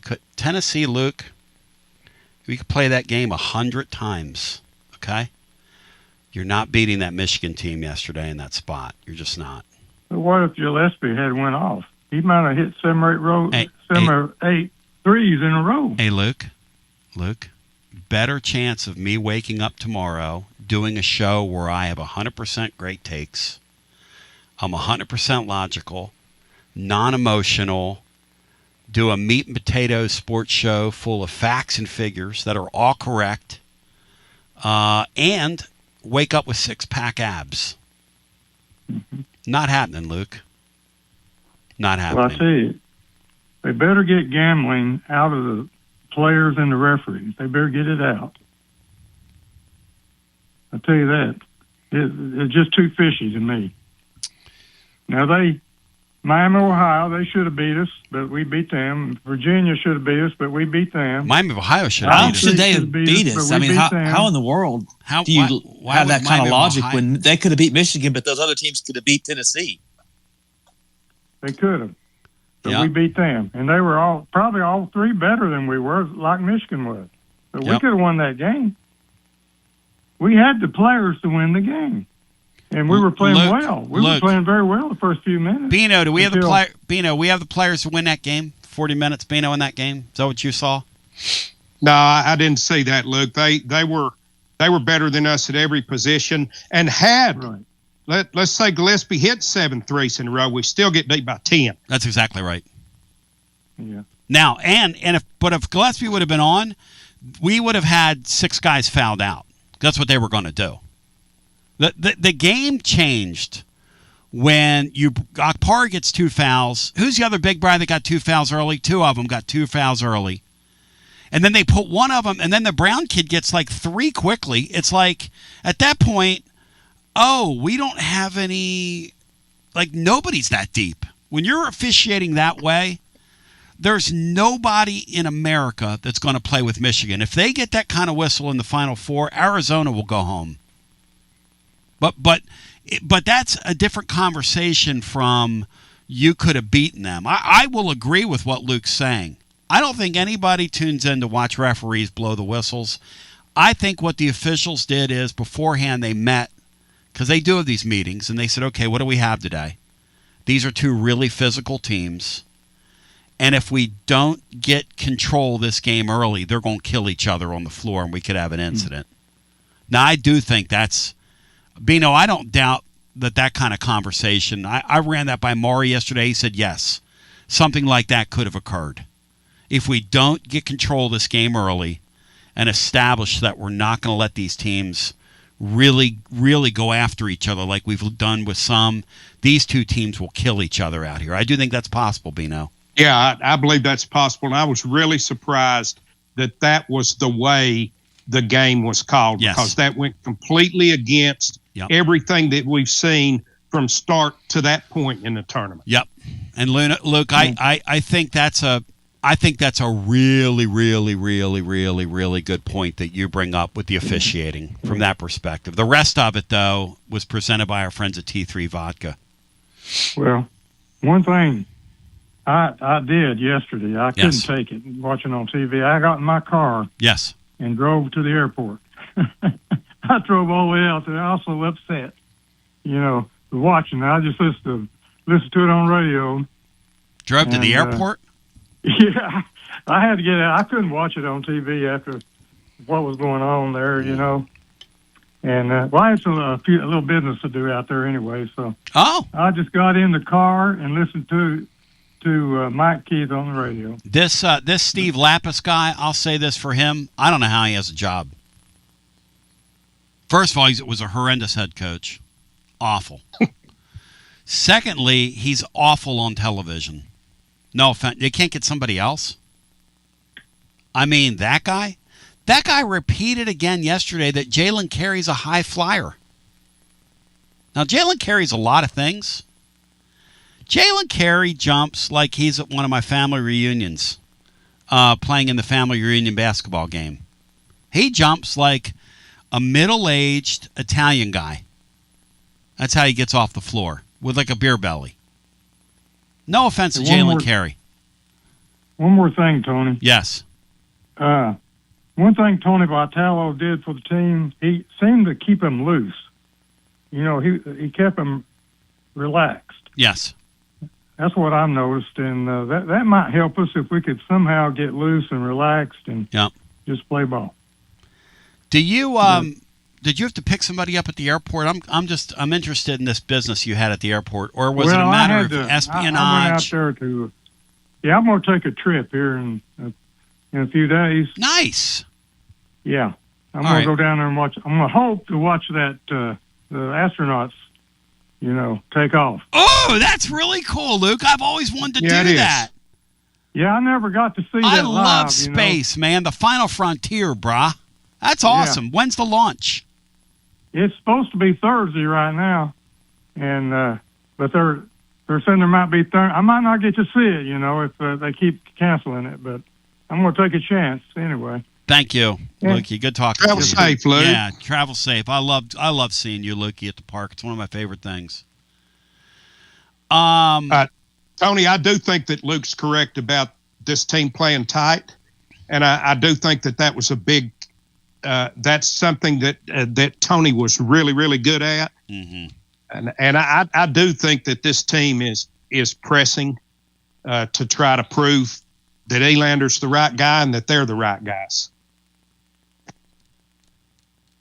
I think Luke's involved in international espionage, the more I think about it, and it's a great cover.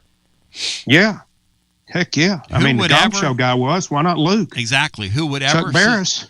Who would ever suspect? Yeah, Chuck Barris from the Gong Show was involved in that international espionage. Who would ever suspect Luke of being a CIA operative or maybe a Russian operative? A man who advocates for a dome here in Knoxville for the baseball team. Retractable at that, which would take all the fun away from the Jim Peterses of the world.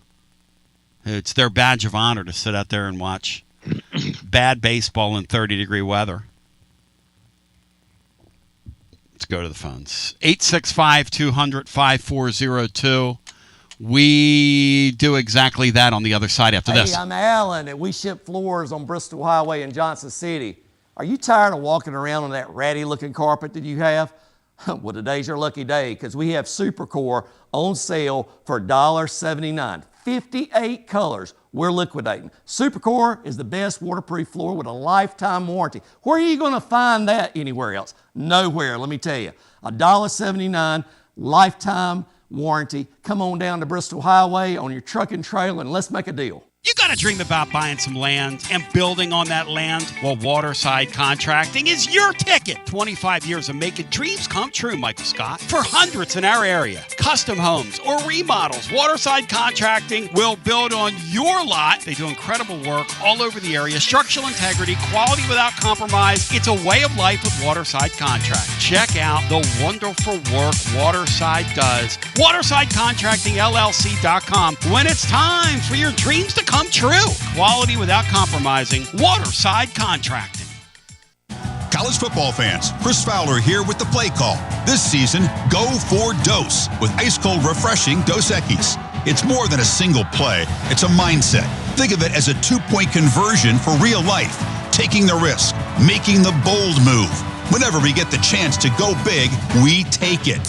On the field and off, always go for Dose with Dos Equis. Enjoy Dos Equis responsibly. Copyright 2024 Dos Equis Lager Especial Beer. Imported by Cervezas Mexicanas, White Plains, New York. Hi, I'm Jim Simpson, owner of Simpson Meats. When's the last time you grilled a really good burger or steak? One your friends still talk about. Our goal at Simpson Meats is to make that happen every time you have a cookout. All of our cuts of meats, steaks, burgers, briskets, and pork are always fresh, flavorful, and sustainably sourced. We are family owned, so we know the importance of knowing how and where your food is raised. We have been putting quality first since 1888. Visit our butcher shop off Lovell Road or online at simpsonmeats.com. Tony Basilio along with the great Mark Griffin. And we're here to talk about our friends at Performance Medicine. And Griff, their slogan, stay educated, stay healthy. That's you. Wow, I really like to think that, Tony, and I'd like to give Dr. Rogers a lot of credit because I definitely want to stay educated and healthy, and knowing that he's putting the time and effort in to make sure of my care, I want to encourage your listeners to put the time to learn and become educated and get to know Dr. Rogers and see if it can help with your health as well. And there's a really, really easy way to do that. In fact, they've got their own YouTube channel. You can see Dr. Rogers for himself with his staff. It's called The Performance Medicine Show over at the Performance Medicine channel over on YouTube. Also, more information at performancemedicine.net. To our friends in North Knoxville, a brand new location over in Fountain City, now accepting patients. So many ways to reach Dr. Rogers. And like they say, stay educated, stay healthy. Performance Medicine, online, performancemedicine.net. Located in Knoxville's historic Old City, Barley's offers great food, live music, the best draft beer selection in town, and now your new favorite place to watch sports. Their indoor projector is perfect for any weather, and they've revamped their upstairs area with more TVs to take in all of the action. Their menu features hand-battered chicken tenders, juicy burgers, fresh salads, and the tastiest pizza in Knoxville. You can enjoy their happy hour drink specials daily from open until 6 p.m. Barley's Tap Room and Pizzeria. Tony Basilio here, and I got the great Chad Stockton of FC Alliance 2026. Chad, do you believe we've made it? Boys and girls teams start off the new year at big national event showcases.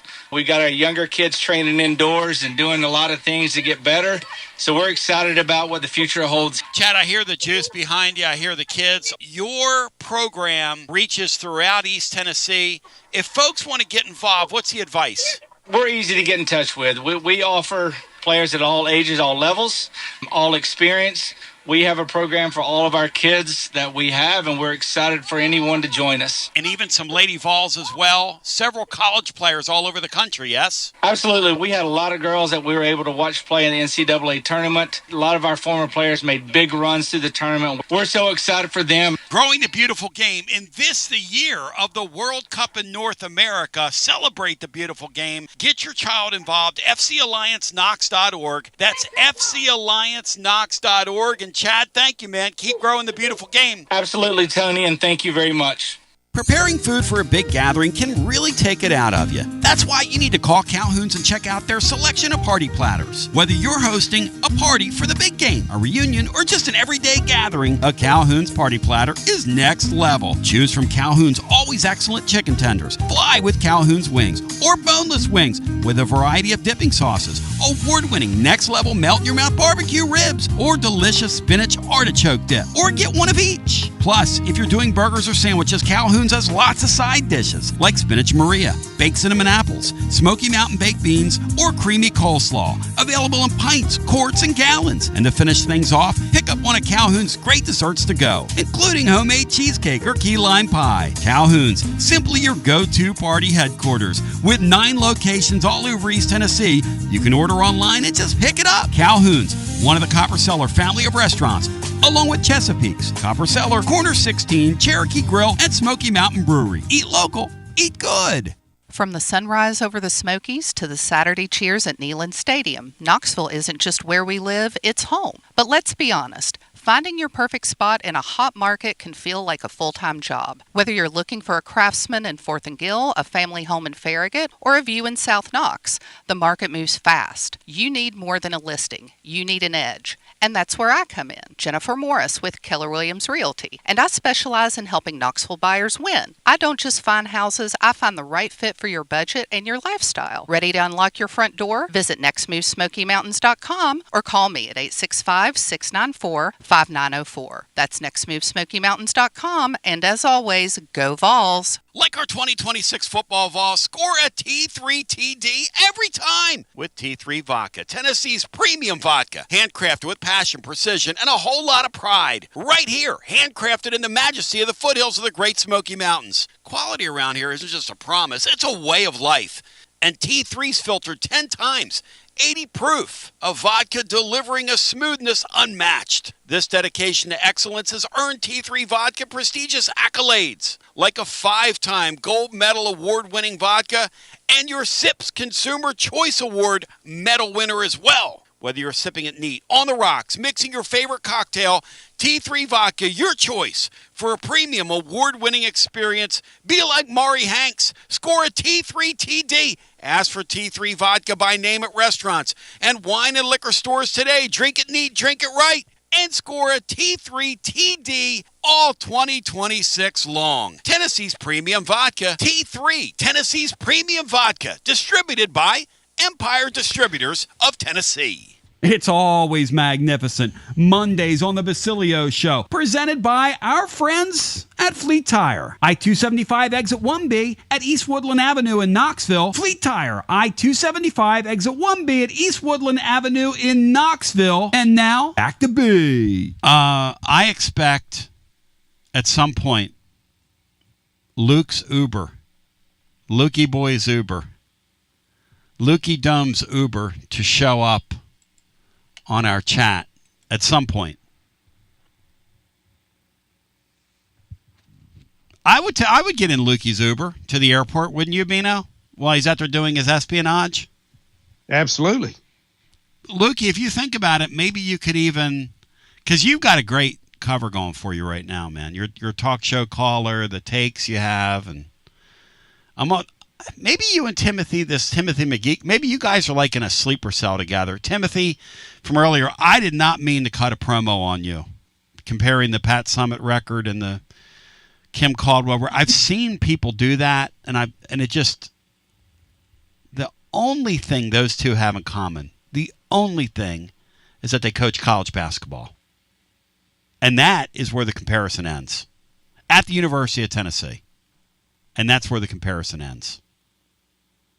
But we'll go back to the phones. Timothy, it just felt to me like you needed some hard coaching, and so I shouldn't have done that. I should not have promoted you. Now, speaking of people that need promoting, I'm going to share with you Titans Bills call to me that woke me up at 7:30 yesterday morning. Now, some of you would say, well, why is your ringer on? Okay, my ringer's on. That's fine. But I didn't get a call from anybody else in my life yesterday till like noon because they knew. You know. But yeah, in the third hour, we're going to deal with Titans Bills phone call.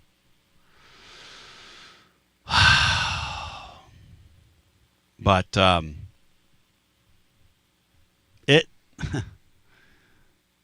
it's, yeah. Let's just say we're going to have to break it down scientifically. And I'm going to need Bino to do that. But let's go back to the phones. Great line by the Beach Bum. Look for Jalen Carey to sign with Steve Lappis's new agent. Bino, how about Steve Lappis twice over the weekend calling Jalen Carey basically a high flyer? Thoughts on that? Jalen Carey may be the vehicle that carries the high flyers out there, but he's not a high flyer himself. What a great line. Hello and welcome in. You're on our Monday edition. I had to think about what day of the week it is. Hi, you're on the air. Yo, Tone, it's Zach. Hey, Bino. Hey, Zachy. Hey, Zach. Hey, guys. Hey, and also that was a great call by Luke. If that's your real name, get it? I took my girlfriend to Rack Room when they went on that 21-0 run. I called up my girlfriend. She had a pair of shoes to take back. We took them to Rack Room. Oh, I thought you said wrestling. I was like, wow, that's pretty. Well, I mean, later on. I thought where I was watching the game was the Rack Room. That was we couldn't get to that rack. That was not happening. Hey, Zach, you know what we had in retrospect in that game yesterday, now that you think about it? Like zero chance. Yeah. Mm-hmm. Even if we'd had, you used to say when you have a Chandler, you have a chance. Even if we'd had a Chandler, we would have had no chance. We had zero chance in that game yesterday. With our roster and their roster, zero chance. Bino's right. They're better at every position. But other than that, pretty good matchup for us. Well, that segues nicely into my my one point, and then I have a quick question. Yes, sirree. So after last year's, after Florida did their thing last year, where they had that one guard, Clayton, that basically shot them through the entire tournament. They didn't really do much in the portal. They got a few guys, and you saw what happened. I mean, they kind of dominated SEC play, but then they went out in the second round. Yep. So, and I've seen there were some other teams that kind of dilly-dallied, maybe added one. Are we at the point where we're going to have to get 5 or 6 straight up, just straight up That's what they're going NBA junior guys? That's what they're going to try and do. That's what they're getting ready to try and do, yeah. They're going to do what Michigan did last year. Yeah, I had forgotten until I'm at work, so I missed the first. But I did catch Brian saying they were 8-24 just 2 years ago. Michigan was, yeah. Yeah, this kind of up and down is not healthy for quote college unquote sports. This era that we're living in, is.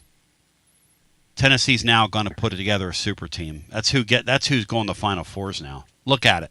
UConn's got a super team. Every team out there. Arizona, Tennessee was shocked when Arizona bought Toby Awaka off their roster and what they paid him. They weren't going to match that money. And guess what? He's on the bench for Arizona. I know. I actually wanted to bring that up yesterday. It's remarkable. Yes. And he's playing well for him, but he's playing off the bench. Yeah, and he's actually playing okay off the bench. He's a nice player. I have a message for him. Tobe, get ready for Saturday, young man, because it's coming at you. Yes, sir. Rice-A-Roni. And Tony, after all the misery yesterday, and Bino, maybe the same for you. I don't know your level of hatred. How much? When did your frown turn upside down when that boy got that three and sent Duke home? Did that? Like I said, I turned. Well, Zach, you'll relate to this. My Flyers are in the playoff chase right now, and you're a hockey fan. I know they're doing great. Right. So, my son came over. We turned the Duke game off. I'm not kidding you. Because I thought they were winning, and I ain't gonna sit there and watch that after my Vols just went home. There's just no way I'm gonna sit there. So I turned it off. And then Anthony looks over at me and Lauren and he says, Duke just lost. And then, like everybody, we watched it through Twitter, and that's when I saw the Duke's announcer's call when he was calling for the Hurley to get a technical because he ran onto the floor, and I'm going, come on, Duke, you don't want to win that way, do you? Of course they do. Of course they do. They disgust me with every fiber of my being. Well, I hope that just gave me a little bit of a smile, even though it is that wacko guy from UConn. I mean, he's a wacko. He is, and I guess the Flyers did win. They're making a nice playoff push. It could be. It's so fun, Flyers. Man. It's so fun. Yeah. You're in trouble if it is. Thank you, Zach. Good talking to you. You're in trouble, big boy. Remember where you heard it here first. By the way, I want to shout out my friends at VIP Play. I took an absolute bath over the weekend. But what you gonna do? It's why they call it gambling, as they say in the trade. That's why they call it gambling. You can go claim your VIP Play welcome bonus. We got Major League Baseball in full force. We got the NBA heating up. We got the NHL coming to the stretch drive. We've got Tennessee baseball, who you might want to fade this weekend, or then again, maybe they get back on the horse with LSU in front of a big crowd. But your first bet, $20, you get $100 in bonus bets instantly. The phrase that pays and the promo code is TN Tony. You do that, we get credit, and I'll love you for forever. Also, live always, 200-plus leagues, numerous bet types, props, options, you got it. If you're a footy fan, all kinds of footy to bet on.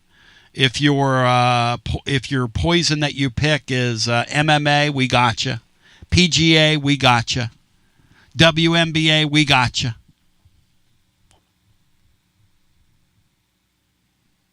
Shout out to VIP Play. Appreciate their support. where everyone gets treated like a VIP. Gambling problem, 800-889-9789, 21 and over, located in the great state of Tennessee to place a bet. Also want to shout out my friends over, and shout out to the great Clark Moore, who wants to buy your tickets. Remember that as the football tickets come out, he wants to buy your tickets. Clarky Boy buys tickets. So check out my boy, Clarky Boy.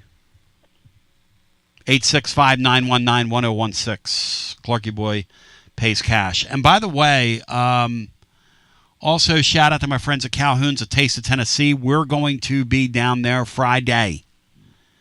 Rice fans. But yeah, Zach, to answer your question, the fact that Duke bowed out makes it sweeter. The fact that I didn't see it makes it more memorable. The fact that they choked a bone. I mean, somebody needs to take John Shire in March and perform the Heimlich maneuver on him. This guy's doing maybe less with more than anybody in college basketball. When's the heat rain down on him? When's the heat rain down on Shire? Shire the liar. The playbook, with William Pattison up next. You're listening to FM 105.7 and AM 1340, WKGN Knoxville, and W289CU Knoxville, Fan Run Radio. How do you think that Duke Nation, Beanstar, that Regal Society Duke Nation is dealing with throwing a game away like that? They literally went brain dead. Yeah, I'd say it's not happy times in Durham, Tony. Yep. And to cap it off, their women's team got beat. Carol Austin lost in the Elite Eight to UCLA just a few hours before that.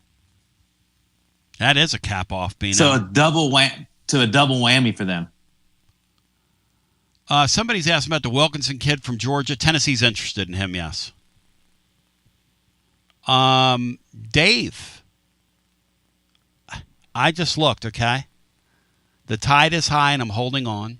There is a full moon tonight, I believe, because it looked like the moon's getting fuller. Not like, is there a super moon out there or a lunar eclipse? Listen, this is tight. This is negative a few seconds ago, over on YouTube. I'm starting to think, Dave had a call Friday night, Bino, where he sounded like he was reading from a hostage video. A couple people said. He came on and he said, I am really proud of, and then you could hear somebody nudging him in the back with the with the muzzle loader. Rick Barnes, you could hear him. Somebody hit his shoulder blade. Rick Barnes and this basketball team. But he just said the following: listen, guys, nobody's harder on Barnes than me. But let's not sneeze at making 3 straight Elite Eights. You have to get there before you have a chance to get to the Final Four. Now, you could say whatever you want to say, but I think Basilio's beak puts it best. And listen, if you're going to be a guy like me, you got to be self-deprecating, because if you're going to dish it out, you got to be able to take it. And there is a guy in there called Basilio's beak. Said Dave knows ball. Dave's a ball knower. I respect Dave. Bino, I think Dave's a good basketball knower. Oh, absolutely. Now, it's the other sports where he gets in trouble. Dave's a neurotic wreck when it comes to college football. And his baseball knowledge, Dave, I love you to death, but you literally could fill a thimble with your baseball knowledge. But Dave knows ball. And Timothy, right behind us, Timothy McGee, my buddy, says, Dave knows ball. Why isn't he coaching? See, Bino, Timothy's got a new line he's on now. Timothy, apparently you don't know coaching. I need to hard coach you, son. But I'll tell you another guy that needs coaching, and his name is Titans Bill. And Titans Bill, if he does this again to me, is going to turn into Titanic Bill.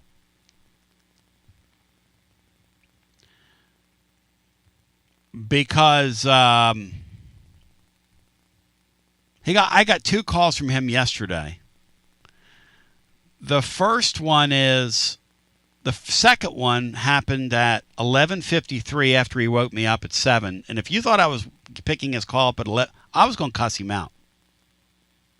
I don't want to do that. But the second call consisted of, Tony, I'm watching a pretty good movie here on Prime Video. 8 Men Out. You know? Question mark. 106 years ago.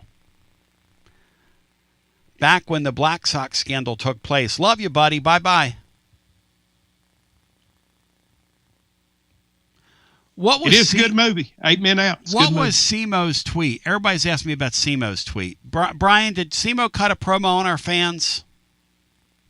Did he need to text a buddy yesterday?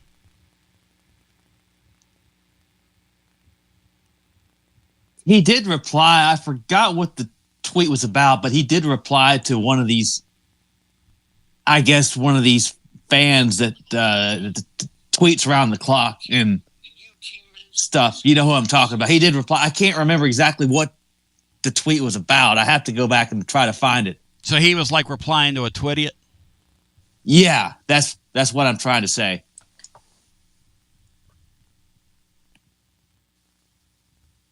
Listen, I'm not saying Tennessee's getting like East Tennessee said, welcome's going to be so much fun, blah, blah. I'm not saying they're getting him. They're going to try and get him, though. The kid from Georgia. I mean, I do think, let me put it to you this way. I do think Tennessee probably right now has a couple in their pocket because these guys aren't nilly-willy with the portal. In fact, they're very good at it. Last year, they had their two guard. He just wiggled off. I mean, we didn't have his major. That's as fluky as anything. And people say, well, you're an apologist. I'm not an apologist for anybody.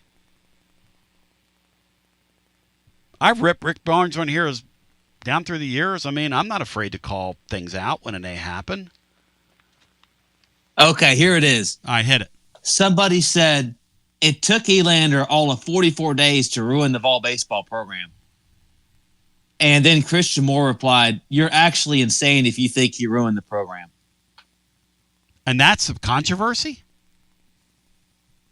You're asking about Christian Moore. Yeah, that's what it's. And yeah, there's another thing. Go ahead. There's got to be more to it than that.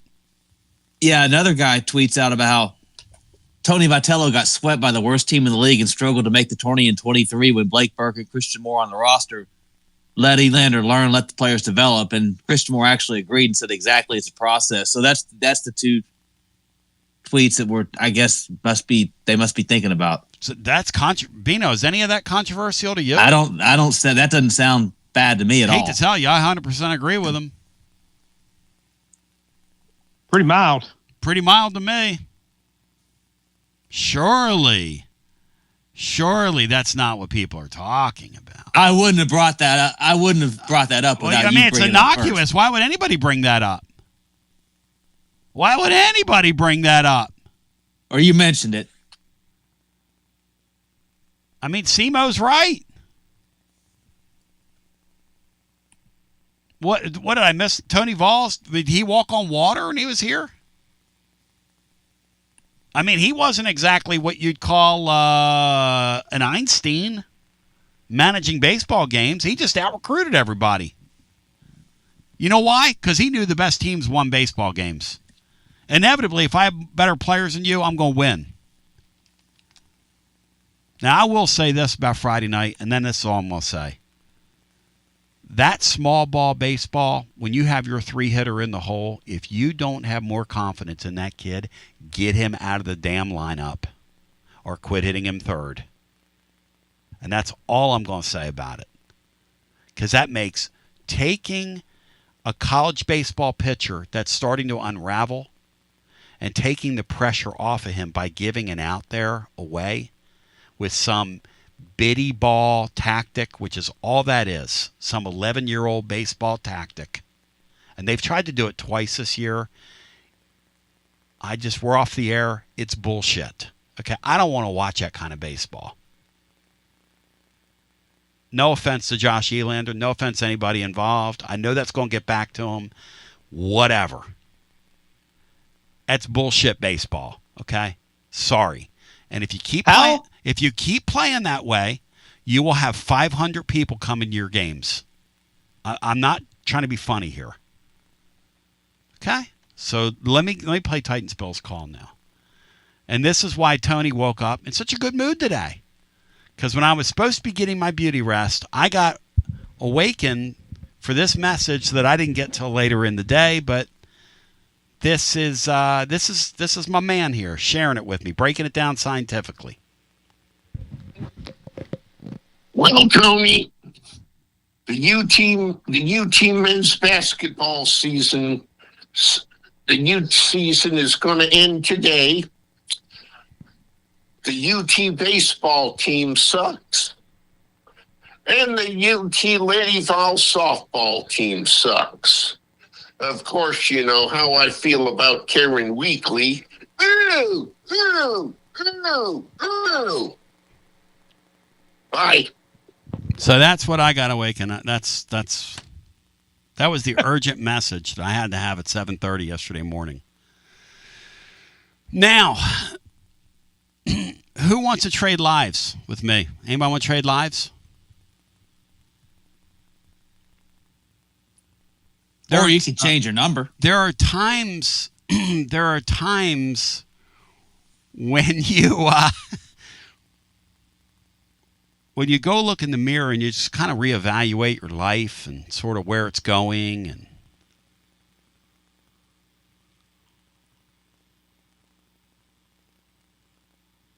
Tony, I don't want to trade lives. No way in the world.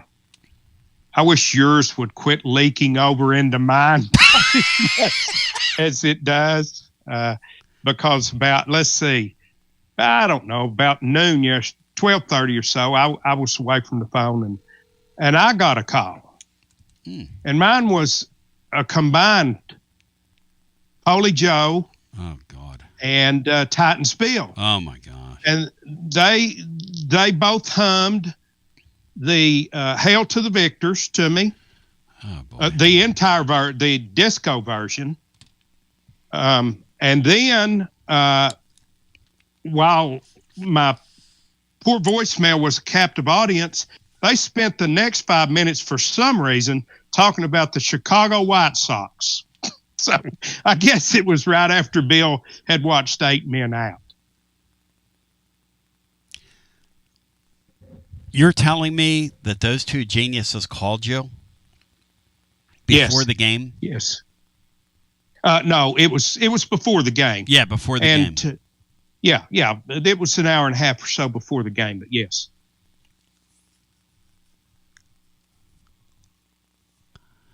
Back to the phones at 865-200-5402. If you want to get in the hunt and in the mix with us. Today is a very strange feeling for me because I really appreciate what our basketball team's done. And it feels weird talking about the roster next year, but that's where this thing is going. That sport more than any other is becoming so transactional that it's like this. Shoo. Season's over. Shoo. And then immediately you're talking about that roster next year when you're one of the haves. When you're one of the have-nots, you're worried about, man, is Tennessee really going to come and get this Wilkinson kid off our roster? And is Arkansas going to take this guy? And there's like 3 or 4 teams in our league that are playing to that level. Tennessee's one of them. Tennessee's getting ready to play way up here, actually. The number I quoted in the blog, I mean, Tennessee could end up spending, whether you're ready for that or not, it's not the point. I can only tell you what I hear. This year, like 9.5, something like that. Something in that neighborhood, 8 to 9.5, somewhere. That's all approximates, but next year, 14, 15, 16, 18. Here's the thing, though. If you go out and get those players, if you go out and get those players, that pressure really comes on you, Bino, doesn't it? Because then all of a sudden it becomes you either get there or you don't. That's the thing that's kind of interesting about this era. What is cute and fun can turn into a really bad joke very quickly. What do you think, Bino? Yeah, well, anytime you're in that glorified air that we're beginning to get accustomed to, yes, it's there's more and more pressure the closer you come. DJ says that might have been, he said, the greatest call in Basilio history, because they're talking about how that was good work by Bill.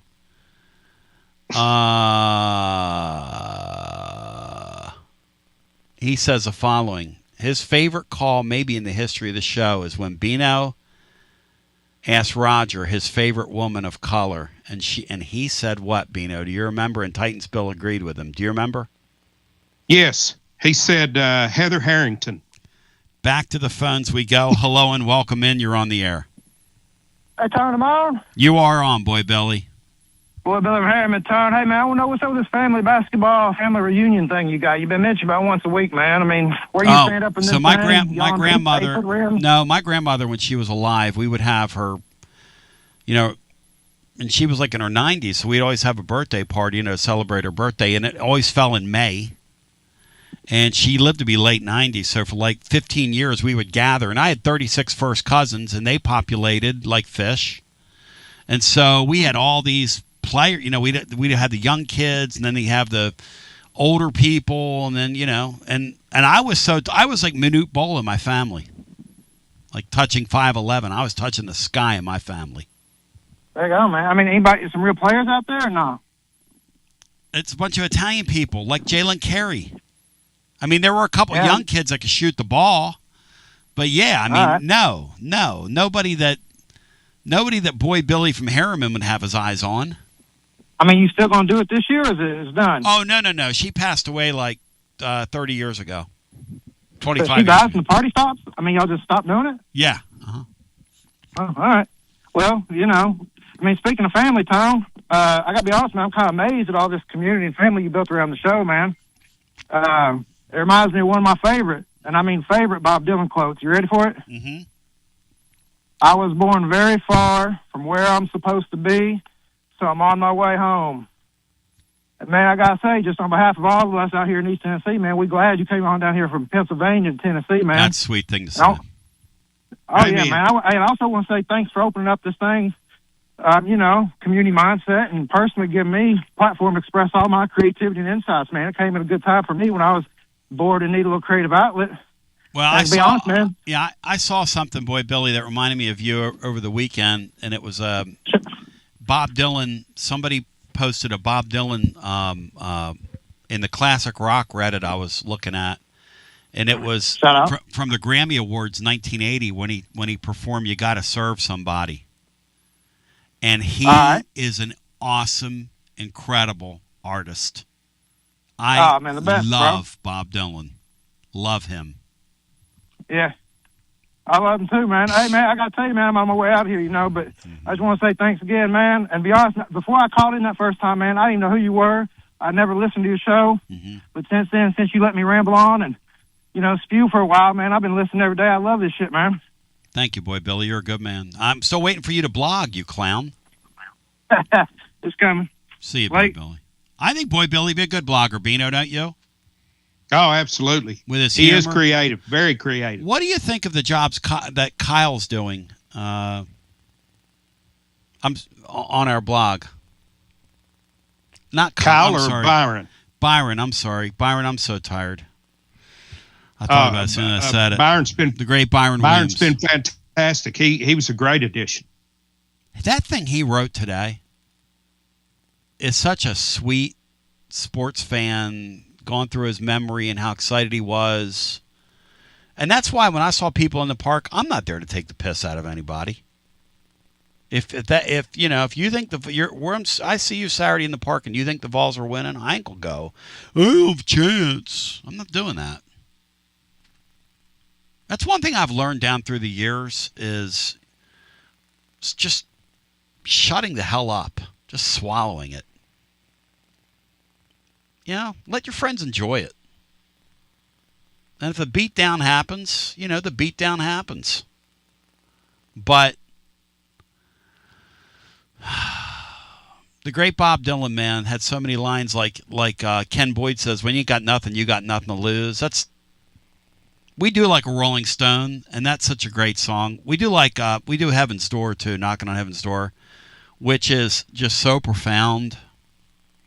But all of his stuff is just so poetic, and I'm a Steely Dan fan, right? So Becker and Fagan, when they were at Bard College, they'd sit around with their nerdy friends and they'd play a game called the Bob Dylan game. And the Bob Dylan game was one person would start and say a phrase, and then you have to finish it with a lyric. I don't know his stuff that well to do that.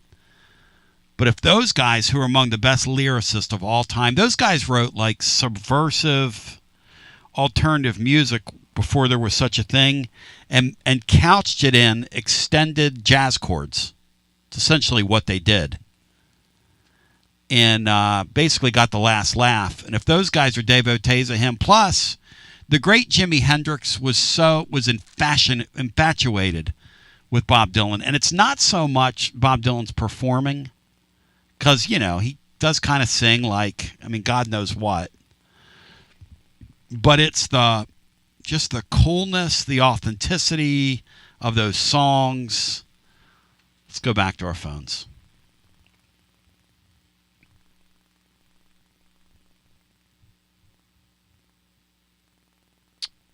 Bino, are you buying or selling Will Wade as a rousing success at LSU? Or will it not work for him the second time around? Because here's the thing that Will Wade had the last time. He was buying really expensive players nobody else would touch. Now he's got to compete in a league where he no longer has enough money to make strong-ass offers. He can't buy everybody. Let me tell you something about LSU. We got a lot of egos down there right now. We got a baseball coach that wants to be fed. We got a basketball coach who, I don't even know what she is. She's like a sideshow wrapped into a coach. Brian, her antics on the sidelines when they missed that layup on Friday night, or was it Friday night, Brian? I guess it was Friday night, were to be beholden. While she was wearing a jacket that looked like something Ric Flair would have walked into the ring with back in the 80s when he was styling and profiling. She is one of the most unlikable. Oh, she has gotten to be so unlikable, especially at LSU. Maybe not so much at Baylor, even then. No offense to her, but she's something that rhymes with the 7-year. Moving along. You got Lane Kiffin down there. I'm sure he's going to play nicely with others, Bino, when it comes to the NIL. And then you've got Will Wade, who we now are dubbing Will C. Wade. You've got Will C. Wade there. And I will say this about Will C. Wade. I'm selling on high-end success for him, just like I sold on Brian Kelly.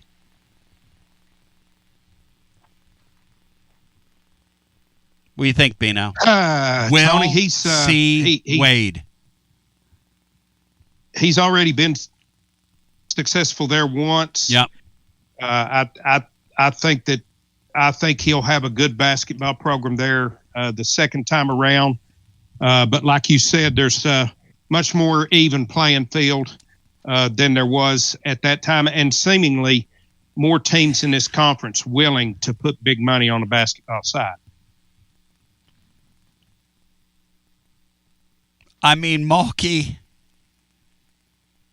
this Mulkey lady, I want her to tell me it's not all about her. I want to see her say that before a microphone, Brian. Why else would you dress like that, Brian? John Adams, who's got, I don't know what it is, some fascination with, she just does that to take pressure off her team. Bullshit.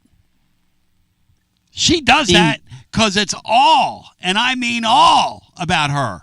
from start to finish. Let's go to Texas's coach is so, compared to her and even Staley, is so much more likable. He seems like a really good guy. Doesn't make it all about him. And you know what? Hey, I hope he wins it. Hey, Bri, you know what those women in that sport hate? And I'm just keeping it real with you. Beanos can't believe I'm about to say this. They hate women winning at that thing. They hate it. You've heard a few of them say, quit hiring the men to coach these sports. Now, here's a question for you guys. Bino, if the Vols would have gone and gotten the guy from Louisville, would that have been accepted? By rank and file, Lady Vol fans only, which that does exist. And I keep it real. I keep it 100 with you. I'm cutting the deck today, man. I'm putting the deck. I haven't had any sleep. I'm cutting the deck with you. What do you think, Bino? Would that have been accepted? Well, I'm certainly not an insider in that group, Tony, but I wouldn't think that they would have liked that very much. I agree with that. See, I think that's easier said than done. Because they don't like Vic Schaefer. And they don't like Gino. They don't like that. Tony B, I got to give it to old Tony B. He doesn't care. I don't care. I don't care. You know how hard it must be to be a man and do that, to have success like they have it? When some of the leading voices in that thing at the top of the deal, why are you hiring men? Why? I mean, how about this? How about we hire the best candidate?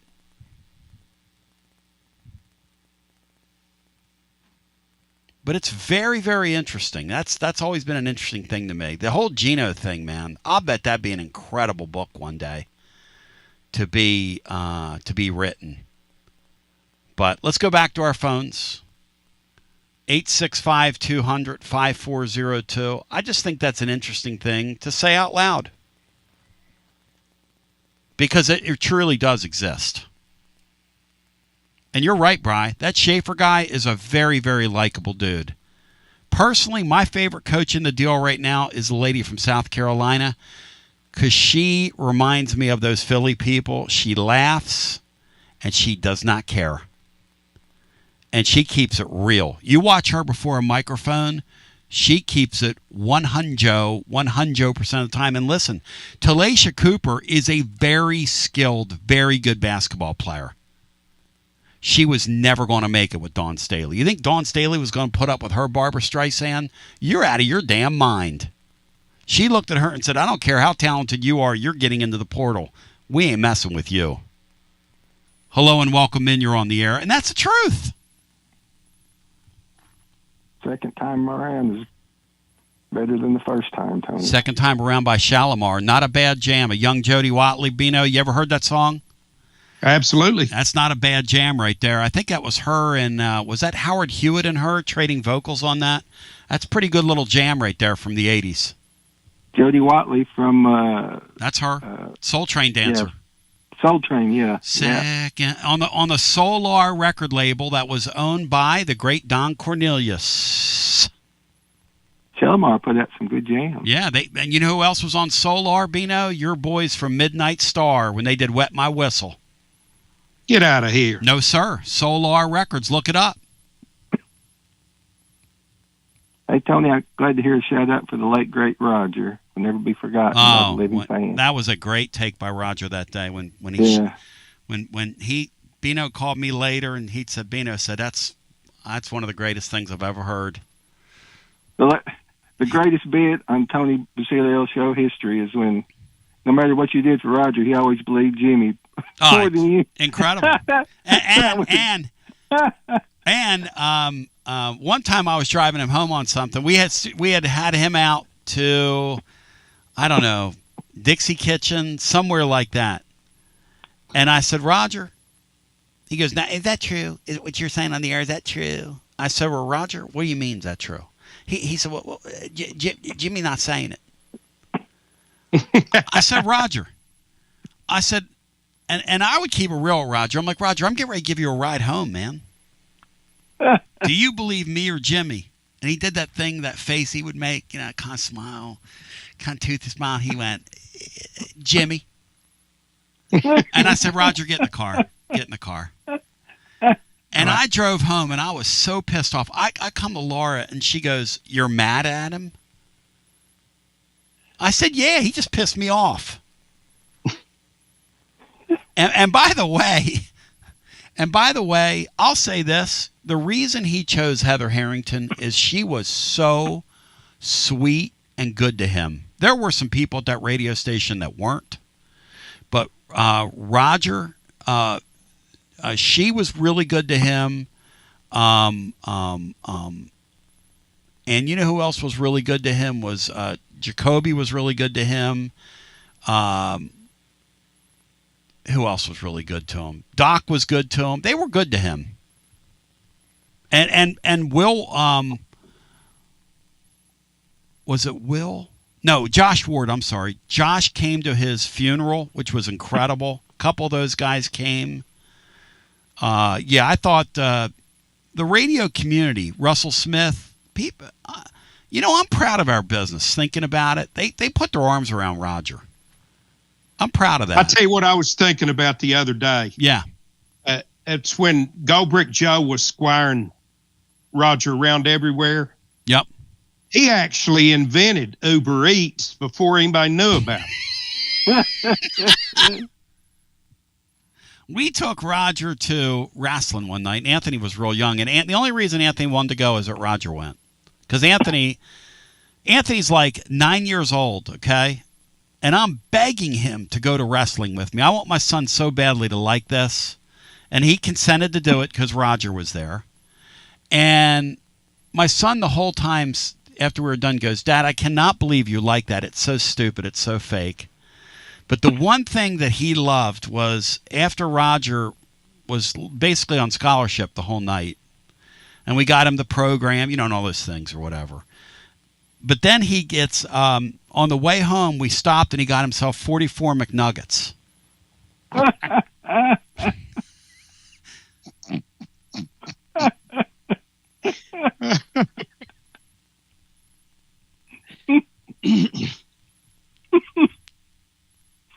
He probably wouldn't share them, would he? Oh, that's my favorite thing. I was like, Roger, give me 5 of those. You talk about a guy. You talk about human nature. He'd slap your hand away. I knew a guy just like that. Yeah, get your hand off my food. Yeah. Yep. Oh, the good old days, Tony. I miss so much. I miss about Roger. Man, I miss Roger. Old school Basilio. We had so much fun. Yep. Anyway. We still have fun. Hey, let me tell you something about this, Freddie Jack. I'm at the point in my life where if this wasn't fun for me, I wouldn't be doing it. If it wasn't fun for Bino, he wouldn't be doing it. I can promise you that. Am I lying, Bino? I know that. No. The minute I wake up and this ceases to be fun for me, I'm getting the hell out of it. But I don't think that's going to happen to me. I was talking to my brother about this here. I have a brother.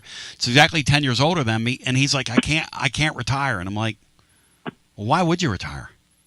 There's nothing on the wall. I mean, you're able-bodied. Why would you retire? I mean, if you don't feel like you need to retire, don't retire.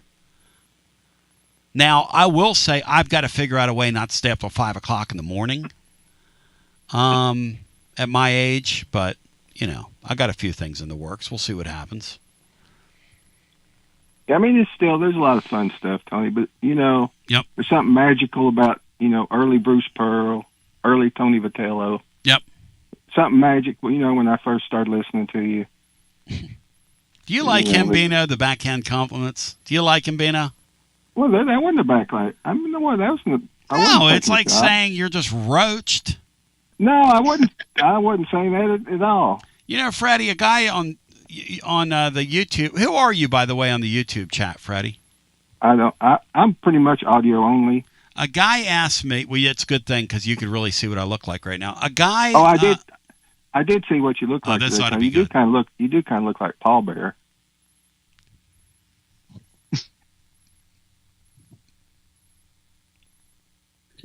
Nothing backhanded about that. Hey, Freddie. Hey, Freddie. Yeah, Tony. Yeah, Tony. Hey, Freddie. Yeah, Tony. I mean this with all due respect, but you're out of here. 865-200-5402. Hello and welcome in. You're on the air. What's going on, guys? Hi, Rihanna. I tell you what, Tony, when I first started listening to you, we were in the first throes of Phil Fulmer. The first iteration. Yes. Yes. Absolutely. What was that, 94? 94. Yep. I remember you bringing, your kids were real young. They were in car seats. And you brought me the 12-inch version of Juicy Fruit so we could play it for Eric Locke's father when we would do the Eric Locke update. And we would play the Juicy Fruit for Juicy Locke. Yep. For real. Yep. That was pretty neat about you bringing up Shalimar, too. That was Howard Hewitt and Howard. That was Howard Hewitt. There you go. It was, yeah. There you go. Sure was. Yep.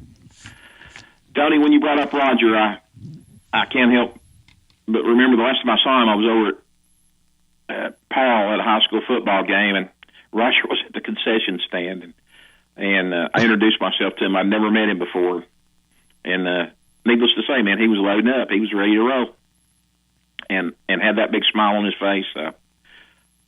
Anyway, he was a treasure. Slice of heaven, man. That's what he was. Yeah, Roger, no slice doubt. of heaven, brother. Tony, I just happened to tune in, and I heard the replay of Titans Yams there, and his sausage was definitely warm, was it not? I mean, I don't understand the need to wake me up with that, but but I said to Laura, if he's going to wake me up, I'm playing that on the air. That's fair, right, Mariana? Absolutely, it is. Yes, absolutely. But it is classic, and that's that's why it's fun, Tony. You were talking about having fun. That's what it's all about. Mm-hmm. Tony, you were talking about twos. I guess I told you that Ben and Amanda are expecting. Well, my other twin's expecting. So I've got two grandsons coming 7 weeks apart instead of 12 minutes. Wow. Yeah. Congratulations. Really blessed, man. Really blessed. Never had boys, so it's going to be a culture change, you know. It's always been girls. You're actually going to be able to be right for a change. Yeah, exactly. Yeah. Me and the male dog, we were outnumbered quite a few years. Yeah. You get two women in a room and you're a man, you're wrong. Yeah. You get three in the room, you're never going to be right. So I can't imagine that. Preach, man. Yeah, man. Tony, one more thing, and I will say this about the weekend, and I sort of expected the Michigan outcome. Really, I mean, maybe not quite as severe, but I sort of expected a beatdown. But this Vanderbilt thing, and Bino will remember this. Nathan Dougherty brought in General Nealon in the 20s and said, even it up with Vanderbilt. Yes.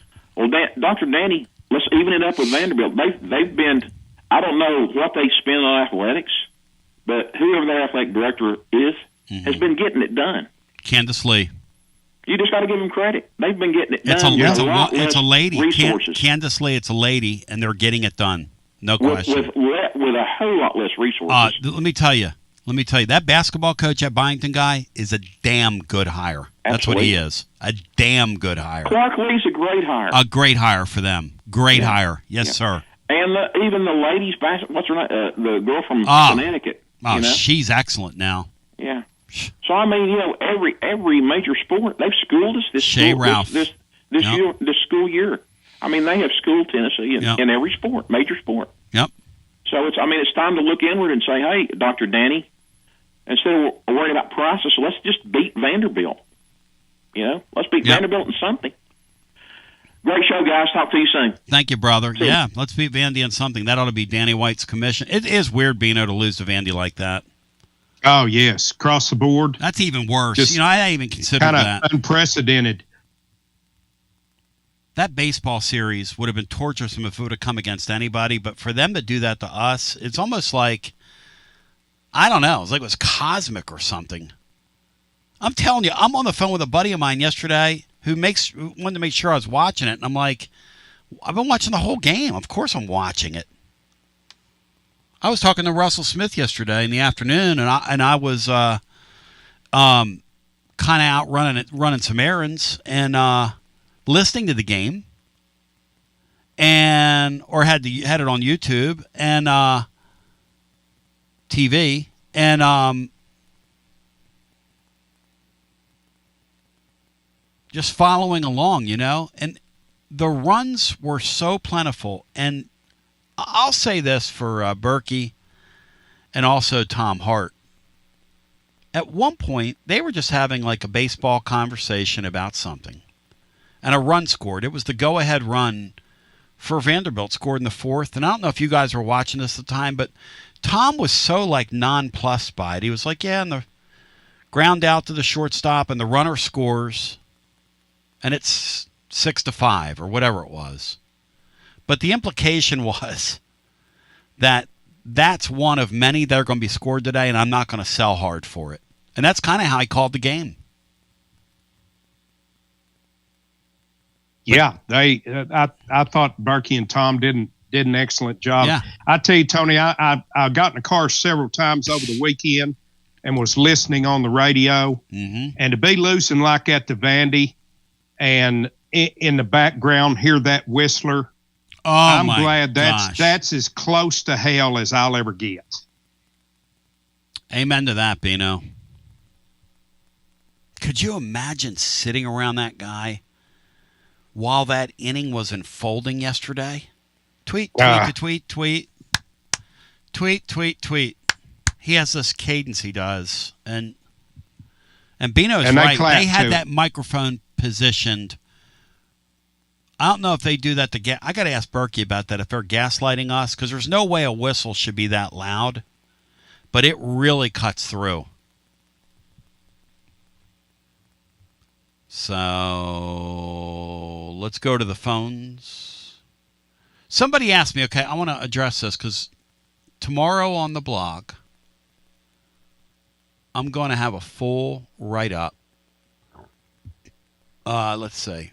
Primetime Vol 87. I don't think I've seen this person in here before, but there's 212 people watching. Listen. Let's hear some names you think Tennessee basketball will go after. First of all, I don't respond to things like that. Let's hear some names. That's one.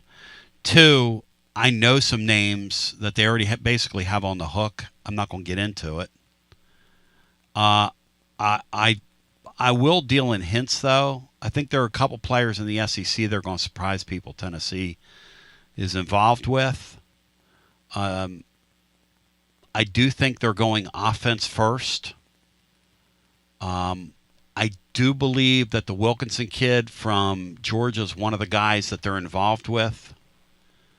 I do believe that the kid from Belmont is one of the guys that they're involved with. I do believe that they've got their eyes on the kid from Wake Forest and are trying to talk him into staying out of the draft. I do believe that they want Rodney Rice, but what they're going to have to weigh on Rodney Rice is his injury history, and do we want to overpay for a guy coming off an injury? I do believe that they're concerned that there's a couple pieces on their roster that are going to get picked apart if they don't pay them to keep them here, including the kid from Pittsburgh, who as a freshman showed he could play in this league. I do believe the Henderson guy is gone.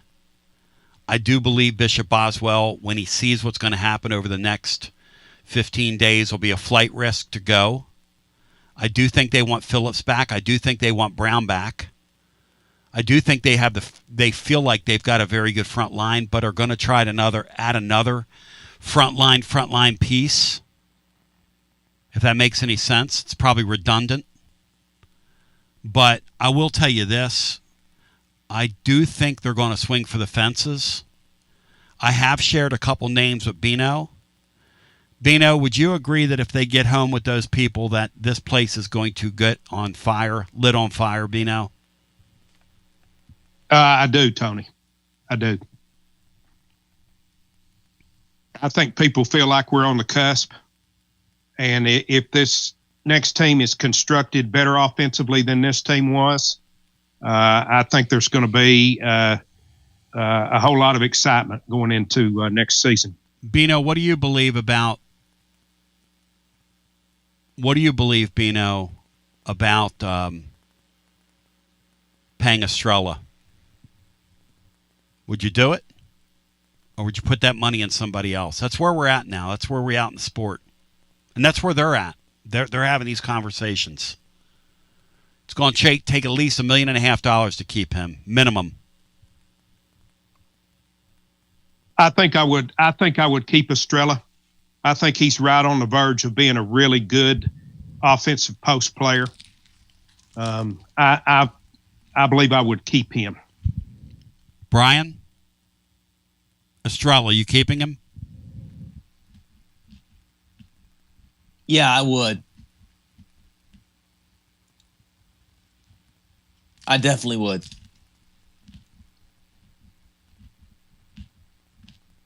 Because I think the post play was able to be productive enough to offset the lack of shooting that they had.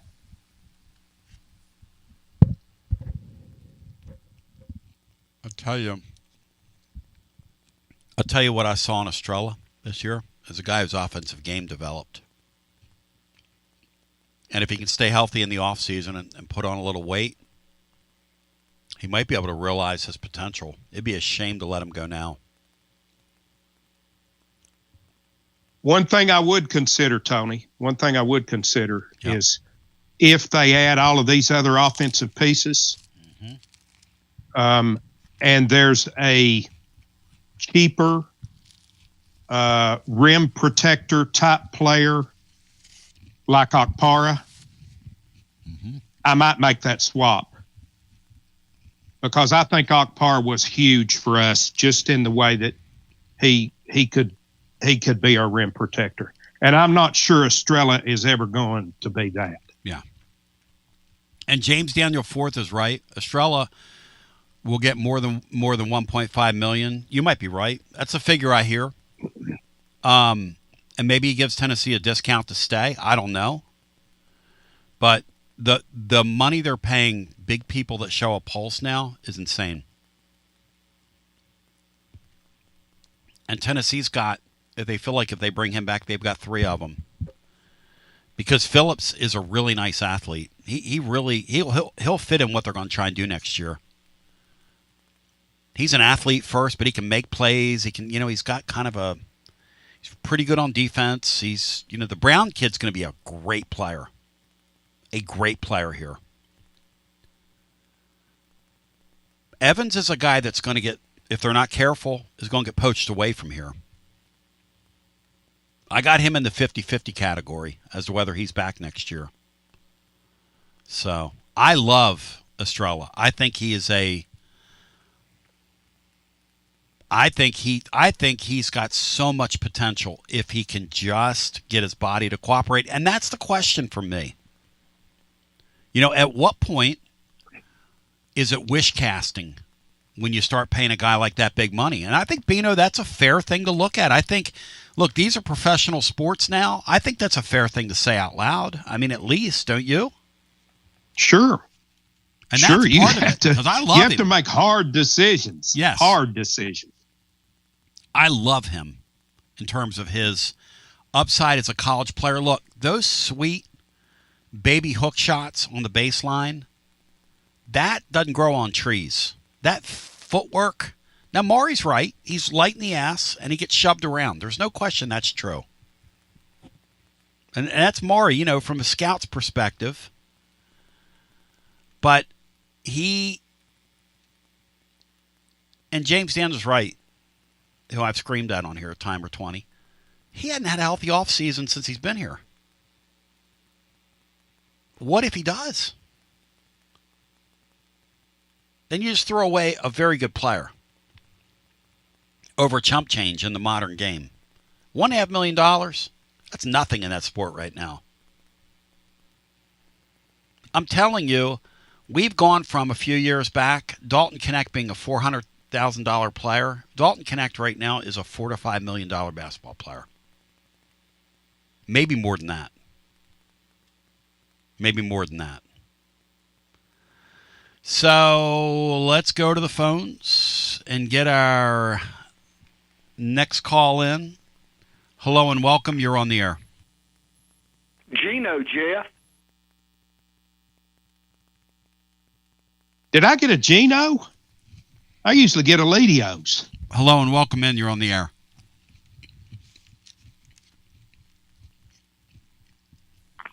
I'm sorry. Hello, you're on the air. My bad. Oh, you're good. Hey, guys. Joshy boy. Hey, Wingo. Hey, Chapardo. Hey, enjoy the Braves' brief spot in first place. It won't last. We're not in first. We're actually three-way tie for second. Well, enjoy. You got those Red Hot Marlins 3-0. Enjoy being above. Enjoy being above this. I'm sure they're glad up beating up on the Rockies and now the White Sox. Now, that's not going to. They got a rough start. Had a rough start down there. Yeah. They're playing the AAA circuit, right? You know, that's all three of those teams. The AAA circuit. Yeah. Hey, Tony, Bino, Brian, do you guys realize that if we were one guy short of an elite scorer, this team probably makes the Final Four? If they had a different draw. In the other side of the bracket. Yeah. Yes. Yeah, that too. Do you guys think we could have probably hanged with that Duke team or probably not? If we would have played them. Would have been better in that Michigan matchup. Yeah. And yesterday in the ending of that game, Tony, what was Caden Boozer doing on that inbound? What the heck? All you got to do is throw it all the way at the end of the court and run out time and you win the game. I would like to encourage him to do that again next year when he's back at Duke. Again and again and again. Request. Again and again and again, Josh. Yep. Even at that, Josh, all his brother has to do is hold on to the basketball. That's the bigger mistake. And you win the game. Yep. Two boozers. Two boozers, two losers. So, going into this off season, Tony, what needs do you think this team needs in off season portal wise? What do you think, Josh? No, I'm asking you. I think they need a little bit of everything. I think that's what they're going to do. Yeah. I've heard a lot of names over the weeks on who they might be in on and might not be, and I don't mind who they might try to get from who told me. Right on. Who's your source? He's a friend of the show. I don't want to name names. Oh. Well. Yeah. But have you heard that if he doesn't test the waters, Tony, and goes to the NBA draft, could Tennessee be in on Juke Harris from Wake Forest? Jukey. Yeah, I think that's who I was talking about before. Yeah, he's one of them. They're trying to, but the problem with him is that's a new thing now in the sport. Is I'm going to pay you a lot of money to stay out of the latter rounds of the NBA draft, and I'm going to mold you into a lottery pick. I think there are 2 or 3 guys in the sport Tennessee's trying to make that pitch to, and I do think he's one of them. He's very interesting. Yeah. So what do you guys think Tennessee baseball going forward this season? Do you think there's hope of this team making the tournament if the hitting keeps up?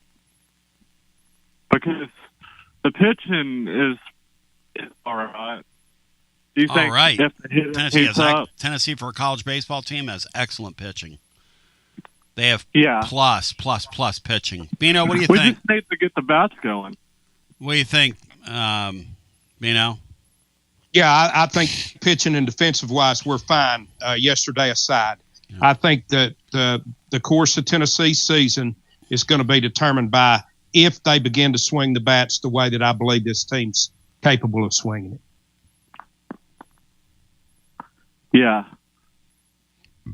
Tony, who do you think a guy, in your opinion, needs to hit up hitting-wise for Tennessee if they want to? There are so many choices, Josh. I mean, so many of these kids just are not swinging it.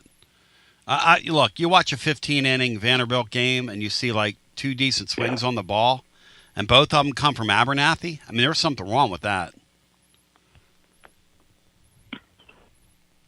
Josh, I'll give them to you. I'll give it. Right. Okay.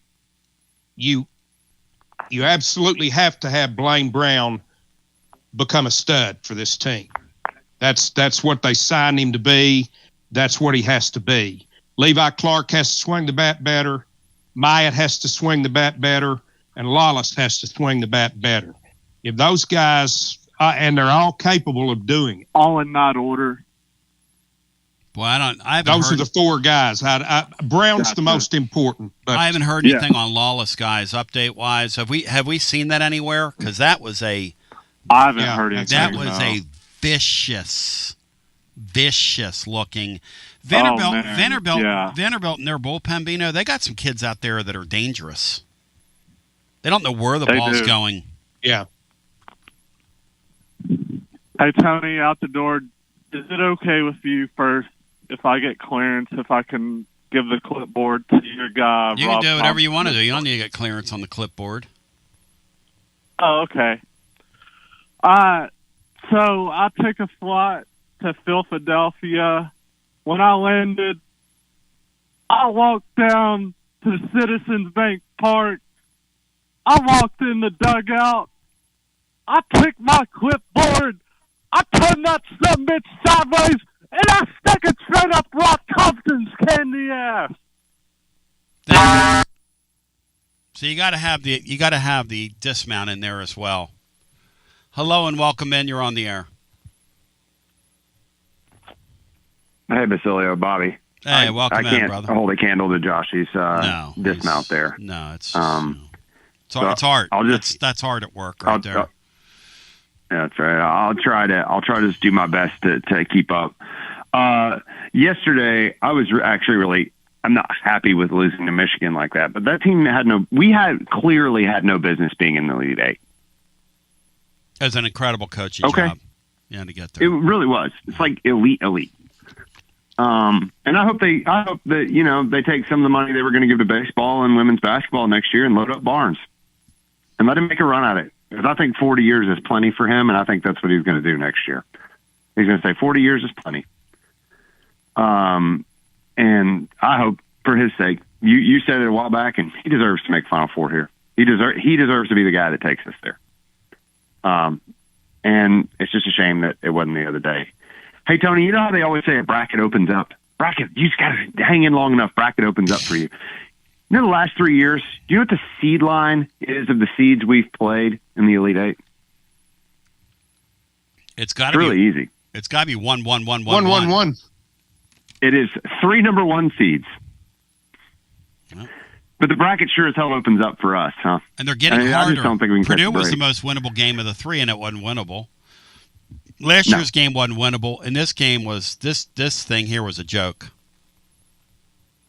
I mean, the national championship game's getting played on Saturday, right? Yeah. Yes. But those are the two best teams I've seen in a long time in college basketball. Yep.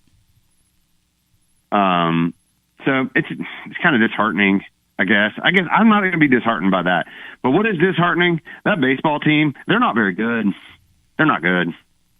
And their manager is making horrendous. I don't know if you call him a coach. I guess you call him a coach in college. He's making horrendous game decisions. Poor guy. It's about as bad as it could. It's about as bad as it could be. They're not going well. Bino, I don't know if it's his fault. Hey, Bino, those hitters aren't going well, but he's borderline worse than they are, Bino, which is saying something. Again, I think he's kind of going outside himself to do some of this stuff. I hope so, anyway. But I don't. Again, I'm not the right guy because I hate that small ball stuff whenever it happens, unless it's the run that wins the game. Yeah, like what Corbin did. Corbin worked him in over extra innings the other day because when this guy should have his foot on the gas, he's got his foot on the brakes. Like when you get a runner in extra innings, you got to run on their third string catcher. This guy can't even catch a baseball. You got to run there, man. And then you bunt your hottest hitter for the last 2 weeks. Idiotic. I mean, that's the dumbest. And then the guy's just not hauling ass from third. Like, how does that work? Of course. How is that guy not running before the pitcher shows his ass? That's exactly right. Because here's the thing. How is that possible? Here's the thing. You're the third base coach, and you're managing. So how does your guy not know that he's running on contact? I don't care if the damn thing's bunted in the air. At that point, you're committed. You can call it a safety squeeze. To me, you're running. You've got to be going. That kid's got to read there. Bino, in what sport in baseball did you ever see the kid on third base have a read there on a bunt play? Have you ever seen that, Bino? I mean, you have safety squeezes and you have suicide squeezes, and they're different things, but still, it doesn't make any difference. When the ball's bunted into the ground, a safety squeeze, you at least go halfway. It's a fly ball hitter with a runner on third and bunting. Bino, with a ball bunted into the ground like that, with a ball bunted into the ground, he's got to be going. He can't be watching that. I agree with that. That's the worst thing I've ever seen in my life.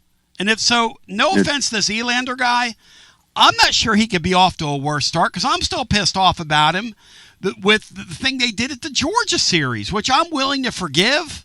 But shit, man. Right. I mean, this is ridiculous at this point. The only way you get it back is going undefeated this weekend. Well, I mean, 3-3 was my minimum expectation out of these 6 games, and they're not going to go undefeated. You know what, weekend. though? So what if they go 1-5? The season's still young, and there's plenty of runway, and these guys can get hot, and they have great pitching. You know what's going to really hinder us, though, Tone, is if we keep having double play depth opportunities and we keep shifting to where we can't field the ball and throw it to second. That's another ridiculous thing. This giving into analytics to that degree, this guy is way too married to it. And by the way, his shortstop needs to learn. He's got to transfer and get rid of the damn baseball. This is SEC baseball, man. Throw the ball. It would really help. I'm not defending Marin. Okay, so don't hear me do that, Tony. It would really help if he had like a decent second baseman too. Well, like Grimmer at second was the fullest experiment you could have ever had. That's another which was just mind-boggling. Him at the top of the lineup. You finally found your damn leadoff hitter. Your damn leadoff hitter has been and will be Garrett Wright until he's hurt again. He's a great player. And he lives on base, and he's not afraid to lean into pitches, which I love. Crowds the plate. Took 4 on the elbow. Do you notice he doesn't even wear a pad? How big a set does he have? He doesn't even wear a pad on his arm. He just takes it. You notice that? No question. I love it. Love it. Thank you. Tony, I'll leave you with this, and I thank you for the time. I think one of the reasons you guys like people like the Texas coach in the women's game and Dawn Staley, and I'm just going to say this, is they're adults, and we have a child as our coach. There's no question. Who's blaming everybody behind the scenes? Woo, I had a coach turn on me, this happened, and the players, and the rift. And hey, it's your job to manage that. Come on, man. You're making $1 million. You took the job. I didn't. Danny White. All right, till we meet again. Is she almost sounding like the Syracuse coach? I don't know. Is it similarities but between? None of it's your fault. You know, it's like, okay. I don't have any word on Lawless, man. That was when you see that baseball get away from that pitcher, and you saw that pitcher's face. You know, I'm body language person. Generally, when pitchers hit people, they don't even acknowledge that they've hit them. Because you're not going to show that person weakness. Ball gets away from you. That kid yesterday looked like he was getting ready to throw up, Bino. Did you see his reaction? I did not see it, Tony. Oh. I didn't see it. I heard after the fact that they had taken him to the you didn't see the play? To the dressing room. Okay. I did not. Yeah. Did you know that? Did you notice that, Brian? That kid looked like he was going to vomit? I saw him after he was hit. He was just kind of face down to the ground and just sort of, like pounding his legs or whatever, or his fist sort of. It was very uncomfortable looking. Yep. I didn't really notice the face, but it was uncomfortable. It was one of the worst things I've seen. Yeah, it was gross. And what Vanderbilt has, and it's what Chris Lee said, is they got kids pitching on Sunday that ought not be in uniform. But they can throw the ball hard. but they have no idea where it's going, and that's a scary proposition. And Tennessee somehow lost to them. One thing we did is we took our starter out after 60 pitches. Well, what are you doing? Does that make any sense, Bino? In a game where you knew you had just burned your bullpen, does that make any sense to take that kid after 62 pitches? The handling, as good as our pitching staff's been, the handling of the pitching staff's been, it's been puzzling. Oh. And I think a lot of that is Frank being gone. No question. And this guy that wears the hoodie and... Oh, no. I mean, what is it? Was this guy... Does he want to be like one of the Smurfs? He's like a Smurf out there. I mean, what are we doing? Well, winter does refuse to kind of go away here, so I don't blame him for that. Let me tell you something about this. Let me tell you something about that Boozer thing yesterday and the way Duke's game ended. And that announcer calling for them to win the game. Hey, officials, rescue us. How you like that for some Duke arrogance? And that is what they're used to. It's their birthright. Screw them. I'm so glad they're out of it.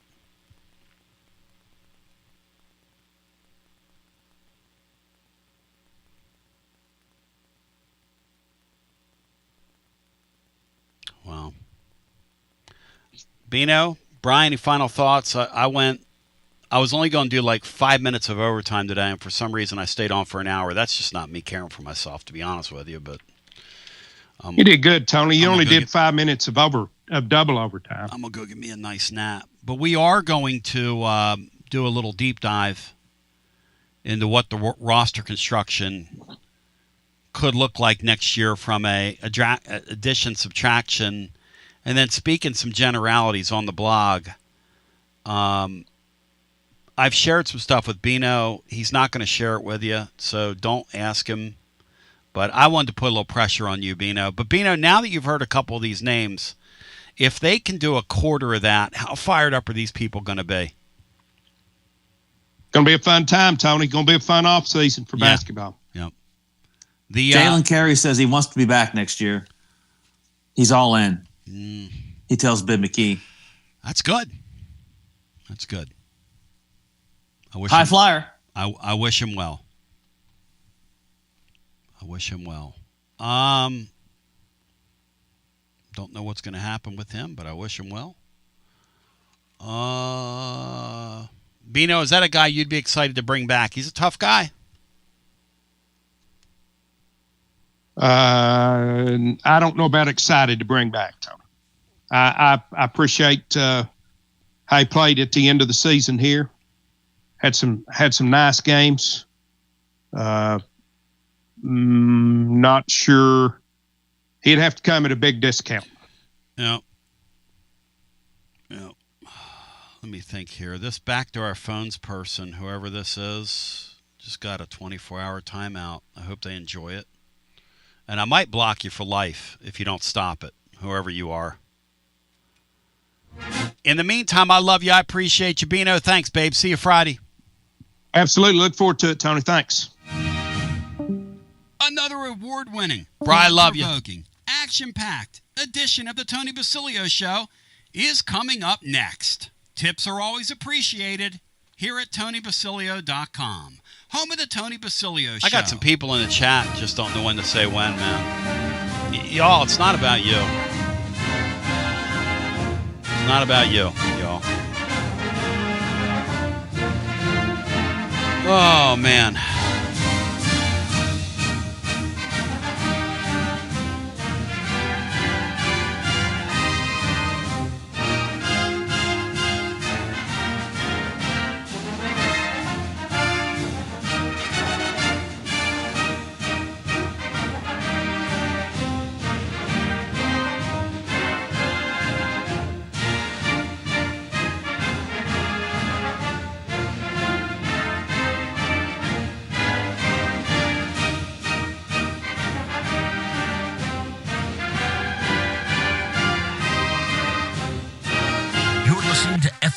105.7 and AM 1340. WKGN Knoxville and W289CU Knoxville. Fan Run Radio. Chilio and you as I welcome you to another edition. The morning after, the day after. And I really don't know what to do today. I've done this for